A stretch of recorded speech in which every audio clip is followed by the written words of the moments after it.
찾아와 주셨습니다. 오늘 아코님이 어떤 이야기를 들고 오셨을지는 많은 분들이 기대해 주시기 바라겠습니다. 바로 만나볼게요. 안녕하세요. 안녕하세요. 네, 반갑습니다. 또 목소리를 못 들을 뻔했어. 그러네요. 예, 아이고, 그래도 와주셔서 감사드립니다. 아유, 불러주셔서 저야 감사하죠. 근데 진짜로 대단하신 거예요. 왜냐면 지금 한창 육아할 때잖아요. 한창. 그쵸. 요즘은 예. 우리 아들이 효자라서 그런가, 할만하네요. 애가 자요, 지금? 네, 요즘에는 9시만 되면, 네, 자네요. 네, 기쁘더라고요. 이거 박수가 일어나면 6시까지. 예. 이야, 동잠이다. 네, 다행이더라고요. 누구 닮아서 잠이 많은 걸까요? 와이프죠. 예. 그리고 네. 다시 한번 아코님을 시들무에 이렇게 오시게 해줄 수 있는 사모님께도 다시 한번 감사의 말씀을 드립니다. 쉬운 게 아니거든요. 그럼요. 와이프가 예. 미인이라서 잠이 많잖아요. 그쵸, 미인은 잠꾸러기. 맞습니다. 그럼요. 예. 자, 오늘 아코님께서 또 오랜만에 와주셨는데 오늘 해주실 이야기에 키워드 같은 게 있을까요? 저와 와이프가 경험했던 사연을 준비를 했습니다. 이야, 바로 출발을 해보도록 하겠습니다. 렛츠고! 기르십니다. 아코예요.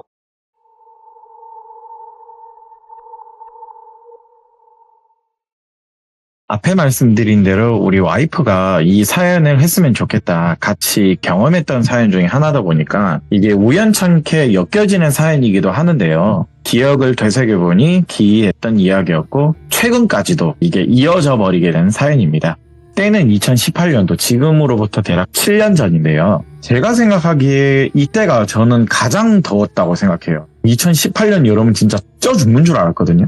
제가 또 그때 제가 드디어 아파트로 이사 가게 된 그때가 첫 직장만이었거든요. 예. 그렇게 이사 가면 제가 마음에 드는 가전을 채울 거 아니에요. 너무 덥다 보니까 에어컨을 처음 장만했던 시기였기도 하거든요. 그러면서 몇 개 안 쓰는 선풍기들, 산이가 좀 구두쇠거든요. 이거 선풍기나 이거 서큘레이터 같은 거 가져다 줘야 되겠다, 산이한테. 제가 전화를 하니까 나 지금 땡땡 어디 성당에 기도하고 있대요. 제가 여기 자주 가는 곳이거든요. 이 성당 근처를요. 야, 너 여기 와서 내가 냉면 한 그릇 사줄 테니까 여기로 좀 와줄 수 있냐. 저는 선풍기 주려고 전화한 건데 냉면 사준다고 하니까 그래 가자. 제가 그때 와이프랑 같이, 그때는 여자친구였죠. 와이프하고 제가 선풍기를 차에 싣고 산이가 있는 장소로 갔거든요. 산이가 있는 곳으로 도착을 하니까 한 40대 초반으로 보이는 중년 여성 어떤 분과 함께 같이 있더라고요. 제가 다가가서 인사하고 이분은 누구시냐, 되게 미인이신데 그냥 좀 약간 우물쭈물하다가 그냥 오다 가다 몇 번 알게 된 선생님이라고 이렇게 얘기를 하더라고요. 예. 자, 여기서 오다 가다라고 말하는 사람은요, 보통 사람은 아닙니다. 네. 무당이거나 귀신을 보는 사람이거나 뭔가 사연이 있는 사람을 산이가 저한테 좀 얘기해주는, 빗대어 말하는 사람을 저렇게 오다 가다 우연히 알게 된 분이라고, 좋으신 분, 이렇게 얘기를 하거든요. 여러분들도 그렇게 향후에도 이렇게 표현할 거기 때문에 참고를 해주시기 바랍니다. 오다 가다 알게 된 분이시라고 그렇게 표현을 하는데 전 그걸 미리 알았기에 또 보통 사람은 아니구나, 그러시냐. 여기서 좀 멀긴 하는데 아코 여기 옆에 여자친구 괜찮지? 내가 냉면집 잘하는데 알고 있는데 거기 가자. 제 차를 타고 알려준 대로 내비를 찍고 가는데 멀더라고요. 대구 근교 좀 멀리 나갔는데 장소에 도착을 하고 보니까 어떤 큰 집인데 식당처럼은 안 보이지만 식당 같은 가든 같은 거 아시죠? 산속에 있는. 뒤로 보이는 방갈로 방들도 굉장히 많고 또 정자도 여러 개 있고 아래에는 계곡이 흐르고, 보통 이런 데는요, 백숙이나 오리불고기, 파전, 도토리 이런 데 파는 좀 그런 가든 같은 식당이었거든요. 근데 메뉴가요, 냉면, 비빔냉면, 만두, 이 3개밖에 없더라고요. 예. 네, 메뉴 3개만 팔고 있어요. 딱 보이는 건 그냥 백숙이나 산채 비빔밥 이런 거 팔 것 같은데, 이상하게 여기 산골짜기 안에 있는 식당인데 냉면, 비빔냉면, 만두 이 세 개만 팔고 있길래 내가 여기 근처에는 관광지다 보니까 오다 가다 지나가 본 적은 있는데 여기까지 깊숙이 들어온 적은 없는데 이런 식당이 있었네. 또 이런 데가 다 있는데 이건 너무 험해가지고 이게 사람들이 오겠나? 막 이런 생각을 하고 있었어요. 근데 또 마당에 리트리버 한 마리가 크게 귀엽게 꼬리 흔들면서 있길래 목줄에 묶여서 놀아달라고 막 리트리버 꼬리를 흔들고 있더라고요. 막 점프도 하고 귀엽게 애교를 부르길래 산이도 그렇고 제 여자친구도 그렇고 또 개들을 굉장히 좋아하거든요. 둘은 또 개랑 놀아주고 있고 저는 너무 더워서 식당에 먼저 들어가서 앉아 있었거든요. 근데 아까 그 중년의 여성분, 같이 타 있는 중년의 여성분 이름을 선영 씨라고 하겠습니다. 이 선영 씨가 저보고 자기는 물냉하고 비냉 둘 다 먹어도 되냐 그러길래 네 먹고 싶은 거 마음껏 드시면 될 것 같다고. 어차피 여기 먹으러 가자고 한 산이가 내는 건데 12개 막 시켜도 된다고 제가 웃으면서 말하니까 자기는 그럼 물냉 하나 비냉 하나 만두 이렇게 먹자길래 알겠다고. 저랑 와이프 산이는 물냉파거든요. 그러면서 조금 심심하니까 비냉도 하나 시켜서 나눠 먹자고 그렇게 음식 주문을 하니까 사장님으로 보이시는 분이 저희 테이블에 오셔서 약간 아래 위로 저를 훑어보고 나머지 친구들도 다 훑어보면서 하는 말이 사람이 4명인데 왜 물냉 4개 비냉 2개를 시키냐. 앞에 말씀드린 대로 여성분은 물냉 하나 비냉 자기 2개 먹는다고 했고 저희는 3명이서 냉면에 그냥 맛배기로 비냉 하나 먹는다고 했으니까 6개잖아요 총.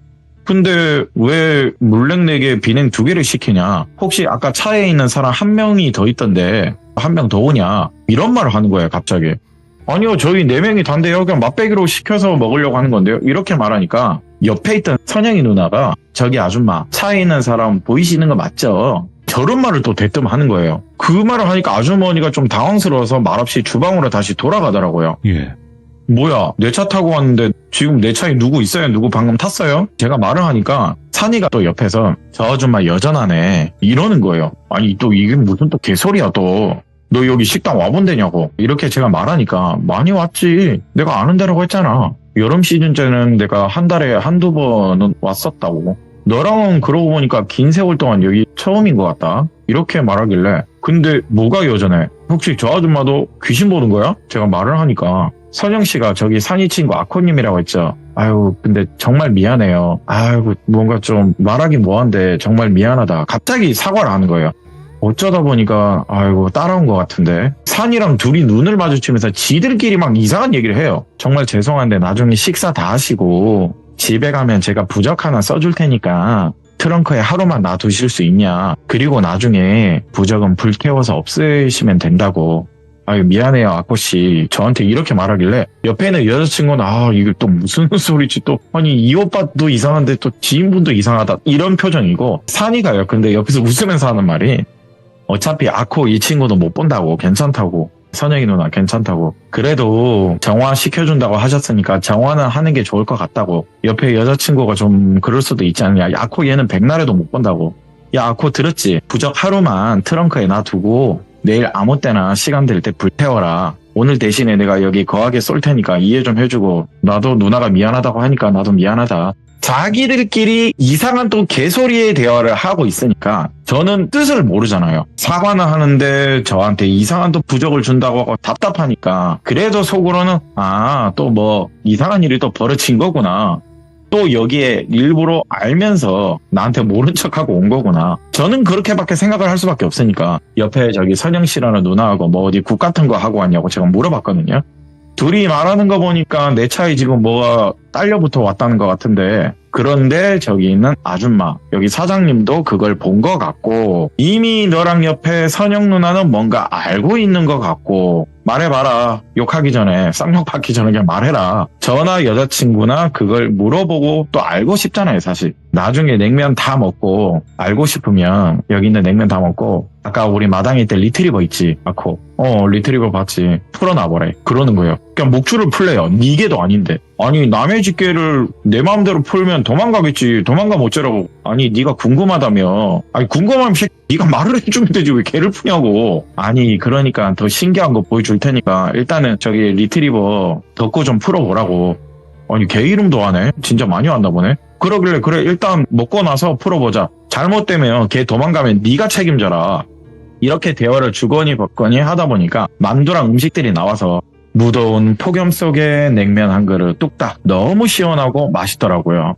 앞에 선영이 누나도 산이도 며칠 굶은 것처럼 엄청 잘 먹길래 허겁지겁 먹는 거예요. 보통 음식 좀 천천히 먹는 친구인데 아니 둘이 며칠 굶었어요. 왜 이렇게 빨리 먹는데?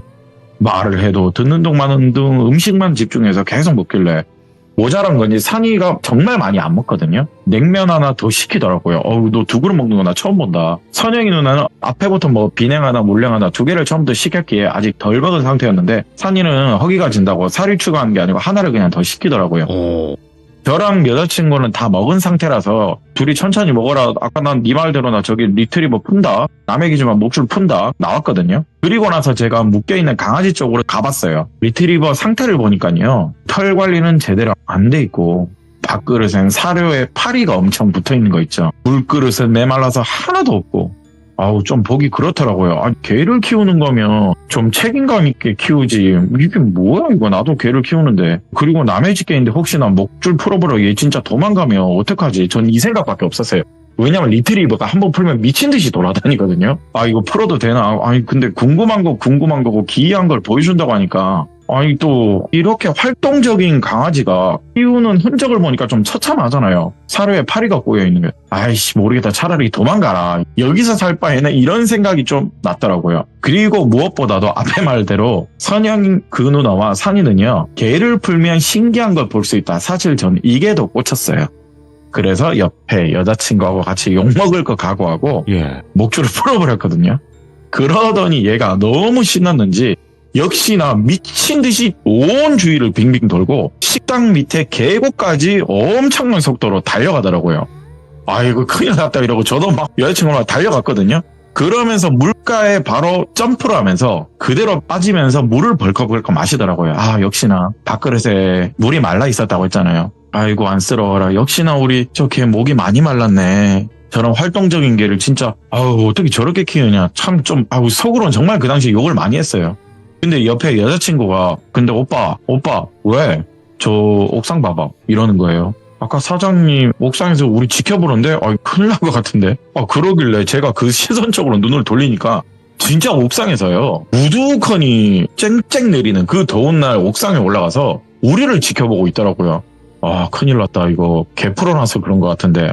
올라가면 욕 겁나 먹겠다. 네. 어찌됐든 남의 집 강아지고 개니까. 야, 개야. 아까 덕구를 했지. 덕구야, 가자고. 제가 소리치니까 저한테 다가오더니 계속 또 낑낑대는 거예요. 이 덕구라는 리트리버가. 네. 왜 시원하게 물도 마시고 샤워도 했는데 왜 낑낑대냐. 그리고 덕구야 미안한데 나한테 오지 말라고. 나 옷 버린다고. 묶이는 거 싫지. 제가 위로해주면서 얼굴을 계속 만져줬거든요. 개를 억지로 끌고 식당 쪽으로 다시 향해 가는데 강아지가 옥상에 있는 사장님을 또 봤나 봐요. 근데 사장님을 향해 엄청 짖는 거예요.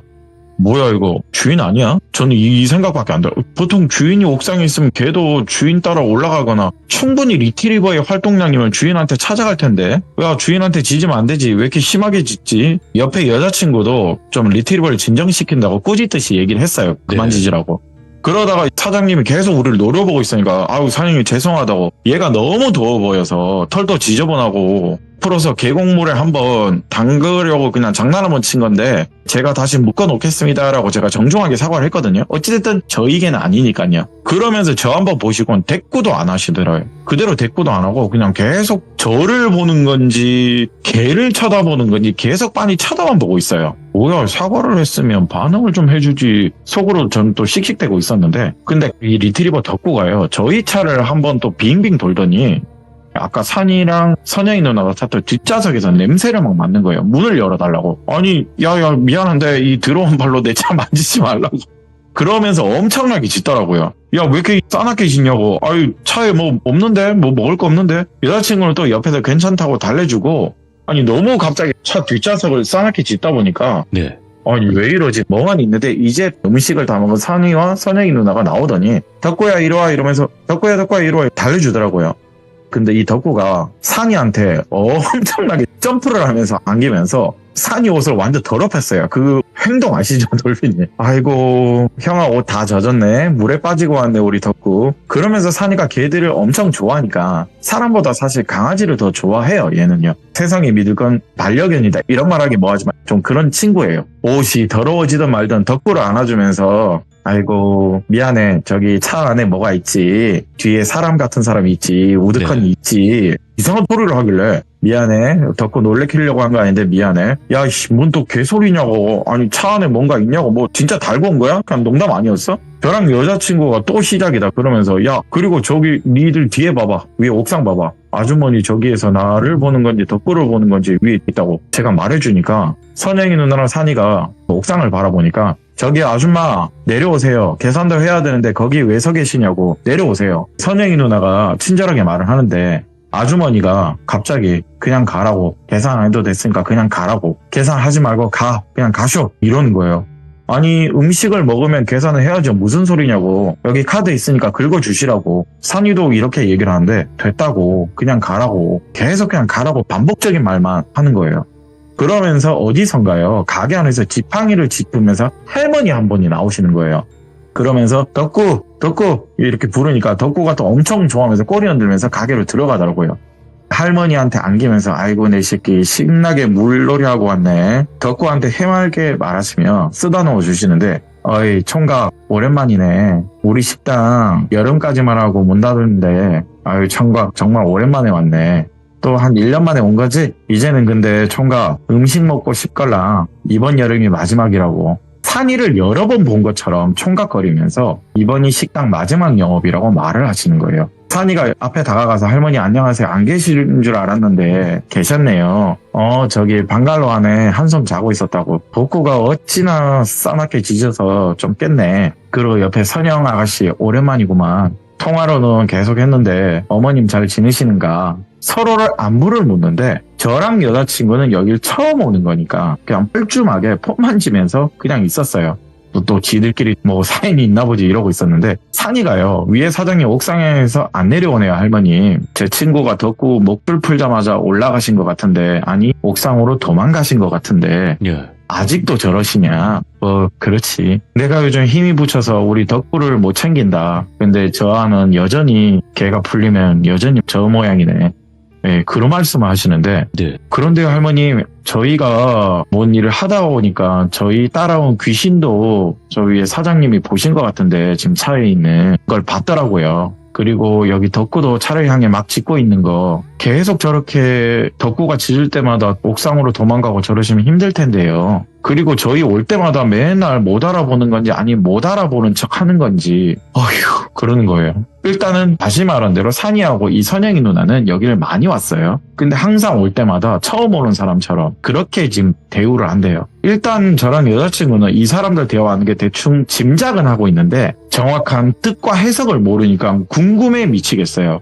덕구를 풀기만 해보라고 해서 풀었는데 풀자마자 사장님은 옥상 위로 도망가 버리고 아니 도대체 뭔 소리야. 뭘 알아야 아는 척이라도 하고 뭐 생색이라도 내지 않은데 아니 선풍기 가져다 주는데 냉면 사준 데서 왔는데 무슨 50분 거리를 시다바리로 운전해서 여기까지 와서 냉면 얻어먹긴 했는데 아니 뭔가 내가 여기서 또 꼬봉 심부름꽃 놀이를 당했나 이런 뭐 당한 느낌이 빡 들어서 짜증이 좀 나더라고요. 더워서 좀 그랬던 것도 있고 야 산 좀 짜증났는데 말을 좀 이제 하지. 그냥 이대로 집에 가든가 더워 죽겠는데 지금 여기서 뭐하냐고. 영문도 모르지 답답하니까 짜증난다. 옥상에 있는 아줌마는 뭐냐고. 그리고 할머니랑 아시는 사이 같은데 다들 무슨 소리 하냐고 제가 좀 신경질적으로 얘기를 했어요. 선영이 누나가 또 저한테 다가와서 아유 아까 또 제가 사과했지만 미안해요. 아까 친구분 그리고 잠시만요 이러면서 제 차 뒷좌석을 열더니 종이 가방 아까 하나 들고 있던 거 보긴 봤거든요.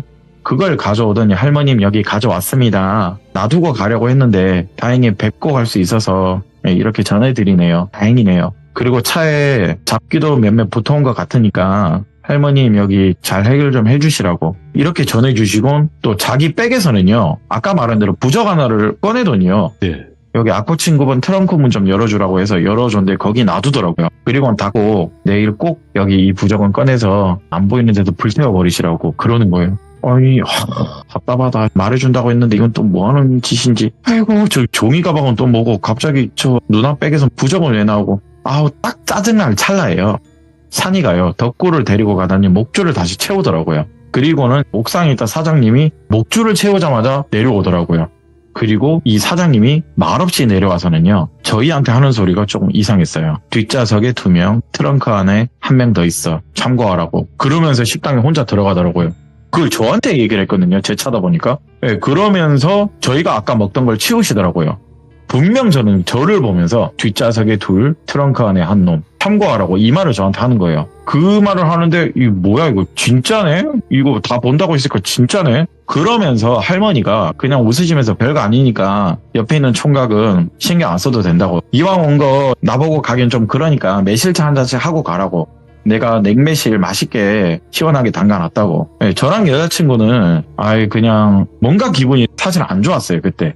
그냥 매실차를 마시기보다는요 그냥 덮고 다시 목줄을 채운 채로요 제가 끈을 매서 산책을 갔거든요. 그냥 저는 여자친구랑 덮고 산책이나 하고 올랍니다. 저는 나갔거든요. 그러더니 산이도 그냥 같이 가자고. 저희 올 때까지 선영이 누나는 할머님하고 이야기 좀 하고 있으시라고. 저희 3명은 그렇게 산책을 하면서 옆에 있는 제 여자친구도 산이 오빠 너무 궁금하다. 여기 사실 의도적으로 온 것 같은데 우리 오빠도 궁금하고 아코 오빠 지금 화난 거거든요. 나중에 조금만 건너면 지금 이 인간 욕할 거거든요. 그리고 사실 제가 보려고 본 건 아닌데요. 혹시 아주머니 한 손이 좀 이상하던데 손가락이 몇 개 없는 것 같은데 아까 처음 주문했을 때 가까이 봤다. 제 여자친구가 딱 그러더라고. 뭐라고 손이 없다고? 손가락이 없다고? 아까 주문 받을 때 손 보니까 손가락이 몇 개 없으시던데? 이 말을 하니까 산이가 이제서야 입을 지가 열어서 얘기를 해주는 게 너 여기 올 때 식당 간판 봤냐 안 봤냐? 안 봤지. 그냥 주소 내비 찍어준 대로 왔으니까. 그리고 도착하니까 무슨 가든 작게나마 적혀있긴 했지. 근데 내가 봐도 식당처럼 생기긴 했는데 인터넷 쳐도 안 나오더라고요. 여기 식당 맞냐고. 인터넷 검색해도 안 나오는데? 당연히 안 나오지. 뭐 허가받은 식당은 사실 아니니까. 그리고 말했잖아. 허가받은 식당도 아니니까 그냥 형태만 가든이라 해놓은 거고. 나도 여기 온 지는 사실 한 7년 정도 됐다. 한 7년 됐는데 처음 왔을 때가 청도에서 큰 구판이 있어서 내가 이틀 동안 좀 고생을 바라지 형식으로 해서 좀 힘들게 도와줬거든. 그러다가 여기를 우연히 오게 됐는데 딱 더운 날 5개월 정도만 여기 냉면 장사를 하거든. 주 메뉴는 우리가 먹었던 냉면이나 비냉 그냥 무허가로 식당 하는 데다. 그때 당시 여길 누가 추천해서 단체로 오게 됐는데 나도 여기 냉면이 먹다 보니까 너무 맛있더라. 그리고 나 냉면 다 먹고 나서 알았지. 여기 이 동네 성지구나 이러는 거예요.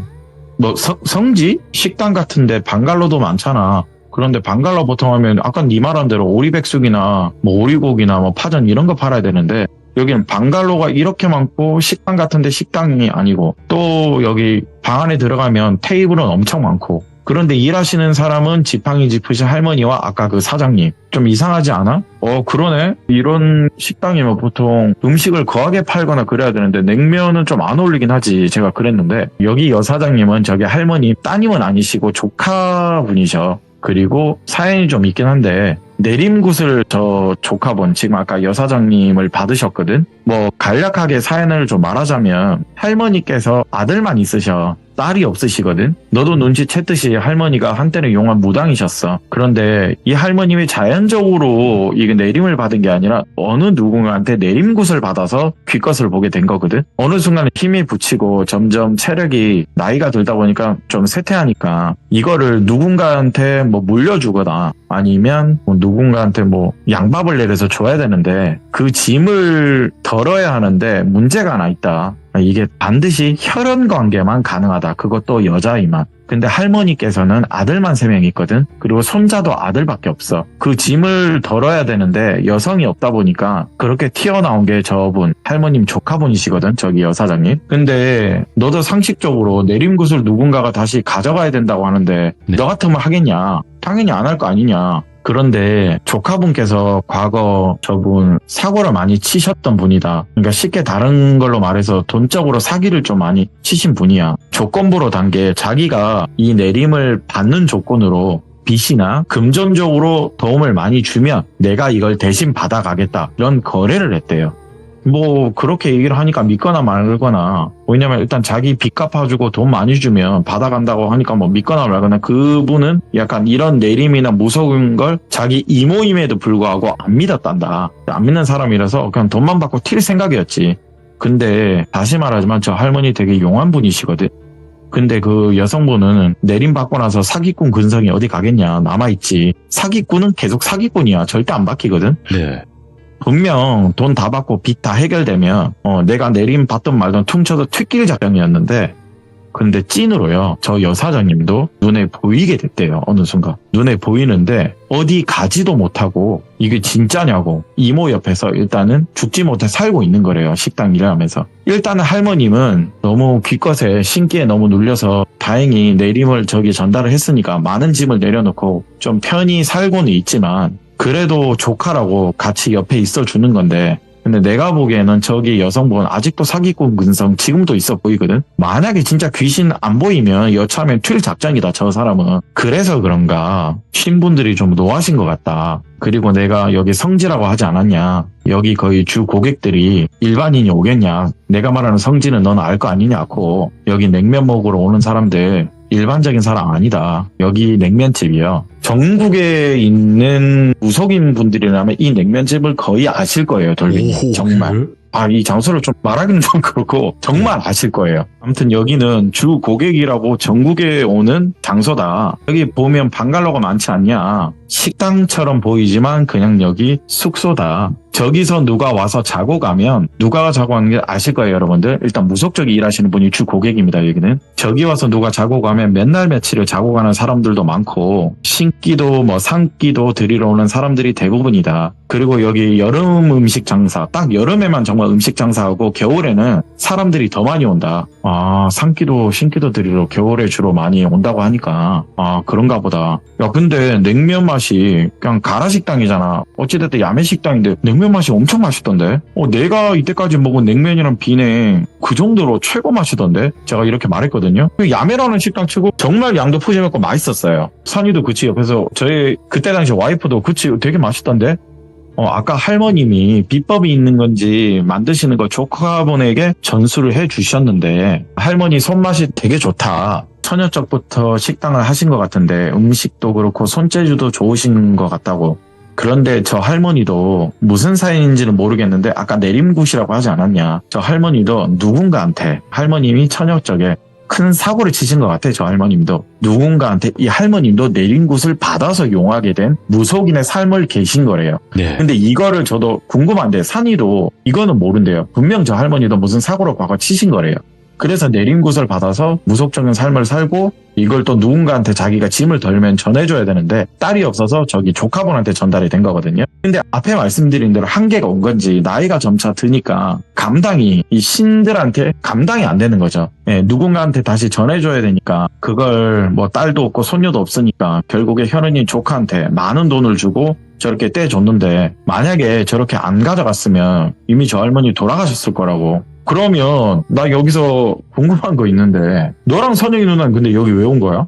냉면 먹으러 온 건 분명 아닌 것 같은데 나 이용했으니까 사실은 진짜 미안하다. 너 속이려고 속인 건 절대 아니라고 처음으로 사과를 하더라고요. 어제 사실 지성기도를 선영이 누나가 40시간 이상을 드렸다. 할머님 부탁을 받고 지성기도? 저 할머니 막내 아드님이 손주가 100일 전에 태어났거든. 늦게나마 막내 아드님이 손주를 지금 드디어 본 거란다. 아까 말한 대로 3명의 아드님이 있다고 하지 않았냐. 근데 그 3명의 아드님 첫째 둘째 그 손주들이 안타깝게 하늘로 다 갔어. 혹은 유산이 됐다고 할게. 또 태어나는 손자 2명이 안타깝게 사고를 당해서 하늘로 올라갔대요. 그렇게 많은 손자들을 하늘로 올려보냈대요. 이게 우연이 아닌 건 알 거다. 내가 이렇게 말하는 거면. 그래서 막내 아드님이 늦게나마 결혼해서 이번에 또 아들을 낳았는데 할머님이 정말 오래 못 사시는 것 같으니까 지키고 싶겠지. 얼마나 이쁘겠냐 손자인데. 네. 그런데 더 이상 지킬 힘은 없으시고 그래서 저기 선영이 누나한테 부탁해서 지성기도를 드린 거다. 나도 어제 도와줬다. 예. 야 그러면 선영이 누나는 무건대 지성기도를 드리냐. 당연히 보통 사람은 아니라고 했으니까 너 일전에 너 분명 이 사람 본 적 있을 거야. 어떤 사람? 너 왕을 모시는 무속인 너 기억나지? 기억나지. 내가 몇 번 봤지. 왕을 모시는 무속인 분이 계신데 저기 선영이 누나가 예. 너 선덕여왕 알지? 알지. 신라의 여왕이었지. 선덕여왕을 몸주신으로 모시는 분이 저기 선영이 누나래요. 오? 참고로 우리나라에는요, 선덕여왕을 몸주신으로 모시는 여성 무속인이 굉장히 많습니다. 아. 유튜브 하시는 분들도 계세요. 네. 예. 이게 뭐 가짜인지 진짜인지를 모르겠어요, 돌빈이. 많죠. 근데, 예. 네. 근데 검색을 하니까 있긴 있더라고요. 네. 예, 근데 이분도 그때 당시 들었을 때 선덕여왕을 몸주신으로 모시는 분이 저기 선영 누나래요. 아유, 그러면 높은 분이네. 일단 제가 웃기니까. 마침 여기 아까 말한 대로 지성기도 드리지 않았냐. 여기 가져다 줘야 될 물건도 있고 여기 먼 거리를 택시 타고 오려고 했는데 네가 딱 마침 그때 선풍기 준다고 여기 오자고 내가 너 꼬신 거다. 냉면 한 그릇도 시원하게 먹으면서 아코 고맙다. 역시 우리 친구인가 보다. 여기 사실 택시 부르면 안 가려고 하거든. 대도 않는 이런 반농담을 하니까 좀 짜증이 더 나더라고요. 그런데 뭐 재미난 이야기도 듣고 기이한 이야기도 듣고 있으니까 인연이다라고 생각하면 연이다라고 생각하고 그냥 다시 걸으면서 문득 또 생각나는 게 있더라고요. 그럼 아까 선영이 누나가 종이 가방에 든 거 뭐냐고 할머님한테 드린 거. 그거 여태 하늘로 올라간 손자들 관련 물건들이래요. 마지막 손자 하나라도 네. 지키고 싶은 마음에 그 물건을 가지고 지성기도를 드리고 있던 거래요.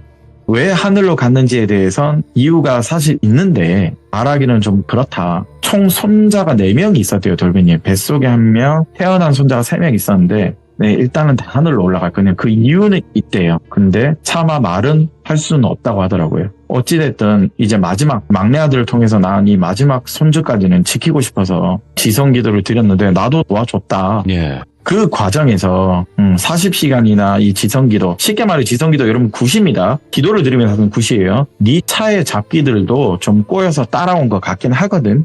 그래서 식당 사장님도 문득 차 안에서 우리는 분명 4명인데 차 안에 우두커니 무섭게 앉아있는 뒷것을 봤으니까 그런 소리 한 거겠지. 네. 당연히 아코 그리고 너 옆에 있는 아코 여자친구는 보일 리 없지. 그런데 혹시 모르잖아. 정화할 건 정화하고 그래야지 좀 마음이라도 안 불편하지 않겠냐. 그래서 선영이 누나가 너한테 부적 써준 거거든. 앞에 말한 대로 차에 뒀으니까 내일 꼭 불태워라. 좀 엮이게 한 것 같아서 미안하다고요. 이러더라고요. 야, 미안하던 말을 잘 안 하던 애가 그런 말 하니까 좀 그 당시는 의아했어요. 이런 상황을 겪은 거다 보니까 또 산이가 사과하는 모습을 보니까 좀 짠하더라고요. 또 네. 아이를 위한 지성기도다 보니까 그때 당시도 저도 화가 좀 누그러들더라고요. 네. 쉽게 말하면. 그런데 옆에 듣고 있던 여자친구가요. 근데 아주머니는 왜 덕구라는 걔한테 거부감이 드는지 궁금하다고. 근데 저는 잊고 있었어요. 그러네. 왜 덕구한테 거부감을 든대? 저도 잊고 있었던 이야기다 보니까 아무래도 여자친구가 걔를 너무 좋아하다 보니까 이건 물었던 것 같은데 얘는 의미 없이.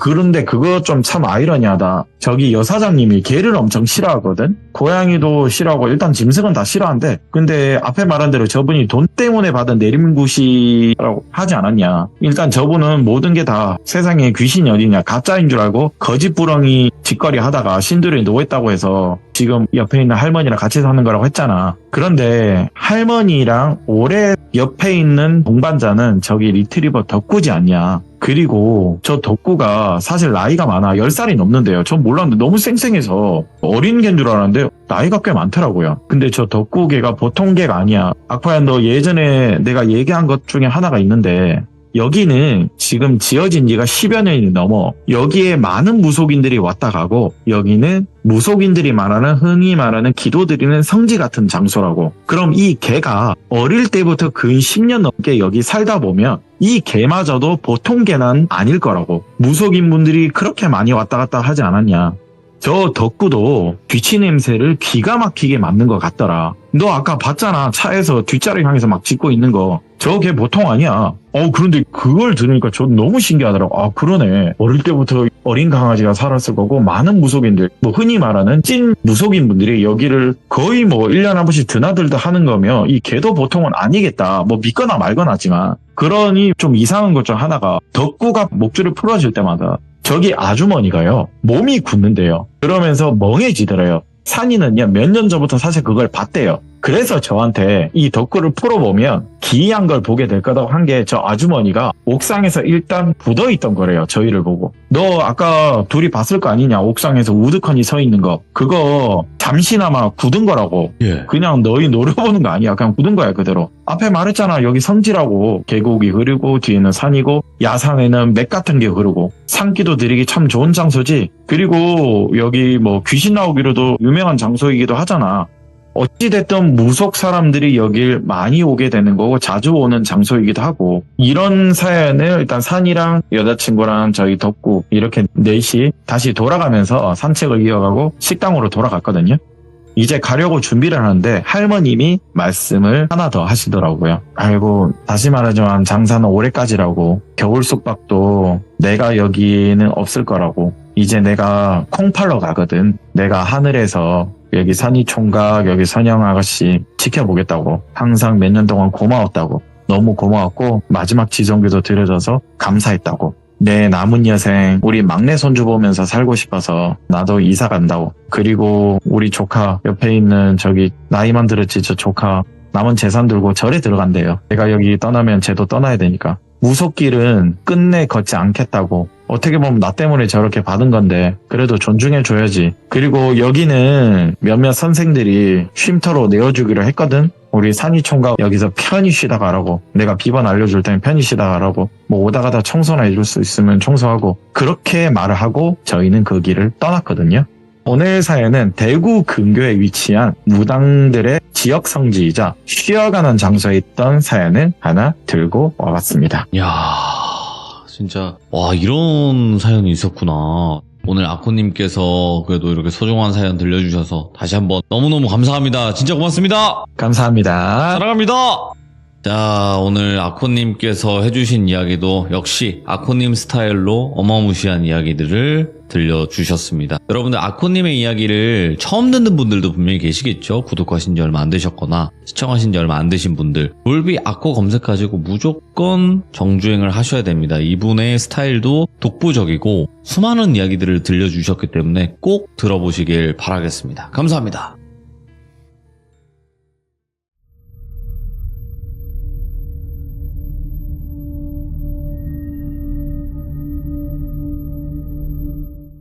자, 여러분들 반갑습니다. 이번 이야기 시청자 붕어집님께서 찾아오셨습니다. 붕어집님은 스몰 토크 할 때는 부끄러우신 분이고 이야기 시작하면 거침이 없으신 분입니다. 그래서 정말 대단하신 분이라고 생각을 하는데 어떤 이야기일지 같이 한번 만나보도록 하겠습니다. 안녕하세요. 붕어집님, 네. 아이고 오늘도 여전히 힘이 없어 보이세요.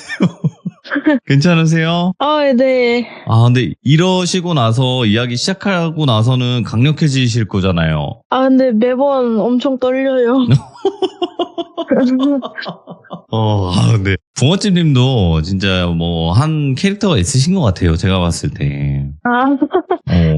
아무튼 오늘 와주셔서 너무 감사드리고 오늘 해주실 이야기의 주제가 있을 것 같습니다. 뭐 이렇게 딱 통일되는 주제는 없고 제가 이야기가 혹시 짧을까 해서 두 가지를 준비를 해봤는데 약간 제물림의 위력을 볼 수 있었던 사건 두 개고요. 그리고 제가 저번 시참 때 이거를 말씀을 드리려고 했는데 제가 잊고 말씀을 못 드렸거든요. 사실 제가 그 광복절 때 제 사연이 올라온 걸 보고 나서 서대문 형무소를 다시 갔다 왔어요. 거길요? 또? 근데 돌비님 영향력이 엄청나시다는 걸 실감을 하게 되더라고요. 심지어 왜요? 몇몇 분들은 막, 돌비 공포 라디오에서 여기 귀신 있다 그랬는데 이러면서 제가 말했던 그 스팟에 막 기웃기웃거리고 그러시는 거예요. 그래가지고 좀 신기하고 그랬어요. 근데 그때는 붕어집님이 이미 다 이제 보내셨다고 했는데 반대로 생각을 하고 오시네. 여기 있다 그랬는데 이거는 과거에 있었다는 거지 지금은 아닌 건데 뭐 다른 그쵸. 심지어 존재가 네. 왔을 수도 있죠. 그 스팟 한 군데는 어떤 뭐 이유인지는 모르겠지만 어떤 막혀 있더라고요. 그리고 제가 또 신기한 거를 발견을 했는데 그 전에 거기를 이렇게 자세히 막 둘러볼 수가 없었어요. 왜냐면 연가분들이 너무 많이 계셔서 좀 신경이 쓰이니까 그랬는데 거기 이제 전시실 중에 사진이 되게 많이 붙어 있는 방이 있거든요. 네. 수감자분들 사진인데 제가 그 중에서 익숙한 얼굴을 발견을 했어요. 그 시고문에 계시던 대장격 네 분 계셨잖아요. 근데 그 중 한 분 얼굴이 거기 있는 거예요. 근데 제가 뵀던 얼굴보다는 좀 더 젊어 보이셨어요. 왜냐면 그게 수감 막 들어왔을 때 사진이라서 아마 그랬을 것 같고. 아무튼 그래가지고 뭐 후련하고 그랬습니다. 자, 아직까지도 붕어잼님의 이야기를 못 들어보신 분들이 분명히 많을 거예요. 그래서 재물님이 뭔지도 모를 거예요. 아마 모르시는 분들은. 그죠? 오늘 얘기도 네, 근데 그 사연을 아셔야 약간 이해를 하실 수가 있을 것 같아서. 저는 이렇게 생각해요. 편식한 자 벌을 받을지어다. 좀 이런 느낌 아시죠? 네, 뭐 어떻게 우리는 매일매일 업로드를 했고요. 편식을 한 죄 달게 받아야 네. 되겠죠? 네, 저는 그렇게 생각을 합니다. 자, 그러면 오늘 이야기 바로 출발을 해보도록 하겠습니다. 렛츠고! 기십니다. 붕어찜이에요.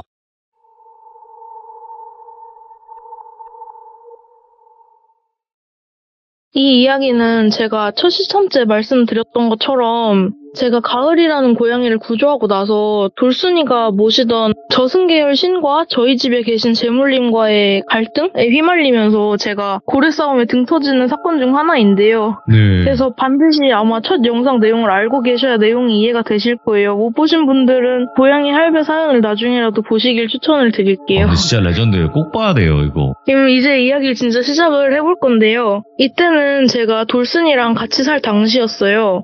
그래서 제가 그 전부터 친하게 지내던 친구가 하나 있었는데 그 친구 이름을 가명으로 그냥 대충 수진이라고 부를게요. 수진이랑 저는 어렸을 때부터 되게 친하게 지냈던 사이였어요. 완전 절친이었는데 그 친구랑 이후에는 각자 학교를 좀 다르게 진학하게 되면서 학업에 치이고 뭐 학원도 다니고 이러면서 서로 새로운 친구도 생기고 막 예전처럼 보진 못했어도 집은 가까워서 그나마 좀 자주 만날 수가 있었거든요. 그래서 종종 저녁에 만나서 편의점에서 뭐라도 사 먹으면서 놀이터에서 수다도 떨고 막 그랬는데 수진이는 제가 좀 영적인 걸 본다는 걸 알고 있었어요. 그 친구는 본인이 그런 걸 보는 타입은 아니었지만 그래도 그 친구 나름 개인적으로도 영적인 무언가가 존재하긴 한다고 느낄 만한 경험들을 겪기도 했어서 그런지 제가 하는 말들을 믿어주는 느낌이었고요. 그리고 저는 중학생 때쯤부터 귀신을 보기 시작했다고 말씀을 드렸는데 그때부터는 수진이 옆에 지켜주시는 조상신 같은 그런 추정되는 존재가 같이 계신 게 제 눈에는 보였거든요. 근데 그걸 알고는 있었지만 굳이 이야기를 하진 않았어요. 왜냐면 수진이가 귀신을 두 눈으로 직접 확인해보고 싶다는 이야기를 종종 했었는데 지켜주는 이까지 있다고 얘기를 하면 왠지 그걸 믿고 막 나갔다 괜히 좀 안 좋은 일이 생기거나 하면 그게 내 탓이 되지 않을까 하는 그런 좀 불안한 생각도 들었고요. 걔가 그런 성격은 아니었지만 실제로 그런 케이스도 종종 들리잖아요. 그래서 조심을 했던 거고 당시에는 그렇게만 생각을 했는데 이제 와서 생각을 해보면 조상신이 옆에 계시는데도 불구하고 그렇게 영적인 경험을 몇 가지 했었다는 걸 떠올려보면 아마 수진이는 영안이 좀 7, 8자였는데 조상신께서 옆에 계시면서 그걸 꾹꾹 누르고 계셨던 게 아닐까 싶어요. 왜냐면 수진이가 좀 꿈도 잘 꾸는데 그게 많이 맞아 들어가고 또 되게 좋았거든요. 아무튼 수진이랑 잘 지내고 놀고 했는데 당시에는 왜 안 좋은 일들이 우리가 만날 때마다 생길까 하고 넘겼는데 이게 돌이켜서 생각해보면 시기상 제가 돌순이랑 친하게 지내기 시작하고부터 그런 일들이 생겼거든요. 하루는 저랑 수진이가 이거는 진짜 많은 에피소드 중에 가장 기억에 남는 거 하나일 뿐이에요. 저녁 때 여느 때처럼 편의점에서 핫바라도 하나씩 사서 저희 집은 아니고 근처 아파트 단지 안에 있는 놀이터에서 먹고 수다도 떨고 그러면서 놀고 있었어요. 저는 당시에 내가 눈에 뭐가 자꾸 보이는 게 약간 건강상 문제가 있어서 그런 게 아닐까 하고 다른 데로 신경을 돌려보려고 체력도 키우고 막 수영, 유도, 복싱, 주짓수 이런 거를 되게 쉴 틈 없이 좀 열심히 했던 상태였거든요. 제가 좀 여자치고 근육이 되게 잘 붙는 체질에 체격도 좀 있었고 그래서 수진이는 굉장히 여리여리한 친구였거든요. 그래서 제가 집 근처까지 놀고 나면 항상 데려다 줬어요. 그날도 다 놀고 놀이터에서 원래 데려다 주던 지점까지 데려다 주려고 아파트 주차장 쪽으로 가던 중이었거든요. 거길 질러가야 훨씬 빠르게 나가요, 단지를. 그래서 아파트 건물을 돌자마자 어떤 남자가 그 더운 여름밤에 마스크, 모자, 긴팔, 긴 바지를 입고 양쪽 손을 점퍼 주머니에 찔러놓고 그 자리에 서가지고 저희를 그냥 계속 응시하면서 가만히 있는 거예요. 저는 모기 안 물리려고 좀 옷을 많이 갖춰입고 나온 사람인가? 운동하려고 나온 거 아닐까? 그러고 그냥 지나쳐 가려고 했는데 수진이가 되게 겁을 먹은 상태였더라고요. 그냥 돌아서 가자고 저한테 속삭이는데 제가 말귀를 잘 못 알아듣는 편이라 뭐라고? 뭐라고? 이러고 얘기하니까 답답했는지 저한테 낀 팔짱을 잡아 끌고 뒤로 돌아서 가더라고요. 수진이가 말씀드렸다시피 원래 촉이 되게 좋거든요. 저는 보이기만 할 뿐이지 촉이 좋은 건 아니라서 얘가 이러는 이유가 있겠거니 하고 그냥 따라갔죠. 근데 저희가 걷는 속도랑 맞춰서 비슷하게 뒤에서 발자국 소리가 나기 시작하는 거예요. 그 깜깜한 거리에 저희랑 그 모자 쓴 남자 빼고는 아무도 없었거든요. 그러니까 아까 본 그 남자가 저희를 따라오고 있다는 건 알았죠. 그래서 여기저기 빙빙 아파트 단지 안을 저희는 지리를 잘 아니까 따돌리려고 해봤는데 돌면서 저희 뒤를 그렇게 계속 한 5분을 밟는 거예요. 그럼 저희를 따라다니는 게 확실해진 거잖아요. 그래서 안 되겠다 싶어가지고 아까 그 남자를 처음 마주쳤던 곳으로 돌아가서 주차장을 확 들어갔어요. 주차장에 차들이 되게 많으니까 그중 하나 뒤로 재빠르게 가가지고 남자가 저희를 못 보게 허리 숙이고 그 차 뒤에 숨었거든요. 그리고 남자가 안 보는 사이에 대로변으로 나가려고 그랬어요.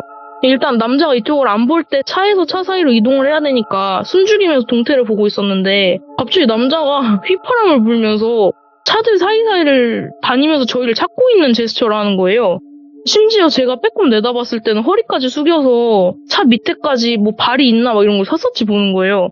그걸 보고 저 완전 미친 사람이다 이런 생각이 들고 저 입장에서는 너무너무 무서우니까 다행히도 차가 한두 대 세워져 있는 게 아니었어서 멀리서부터 찾아야 되니까 저희 쪽까지 오는데 한참 걸릴 것 같이 그런 거리였어요. 그래서 좀 빠르게 차 사이를 이동하면서 도망을 갔거든요.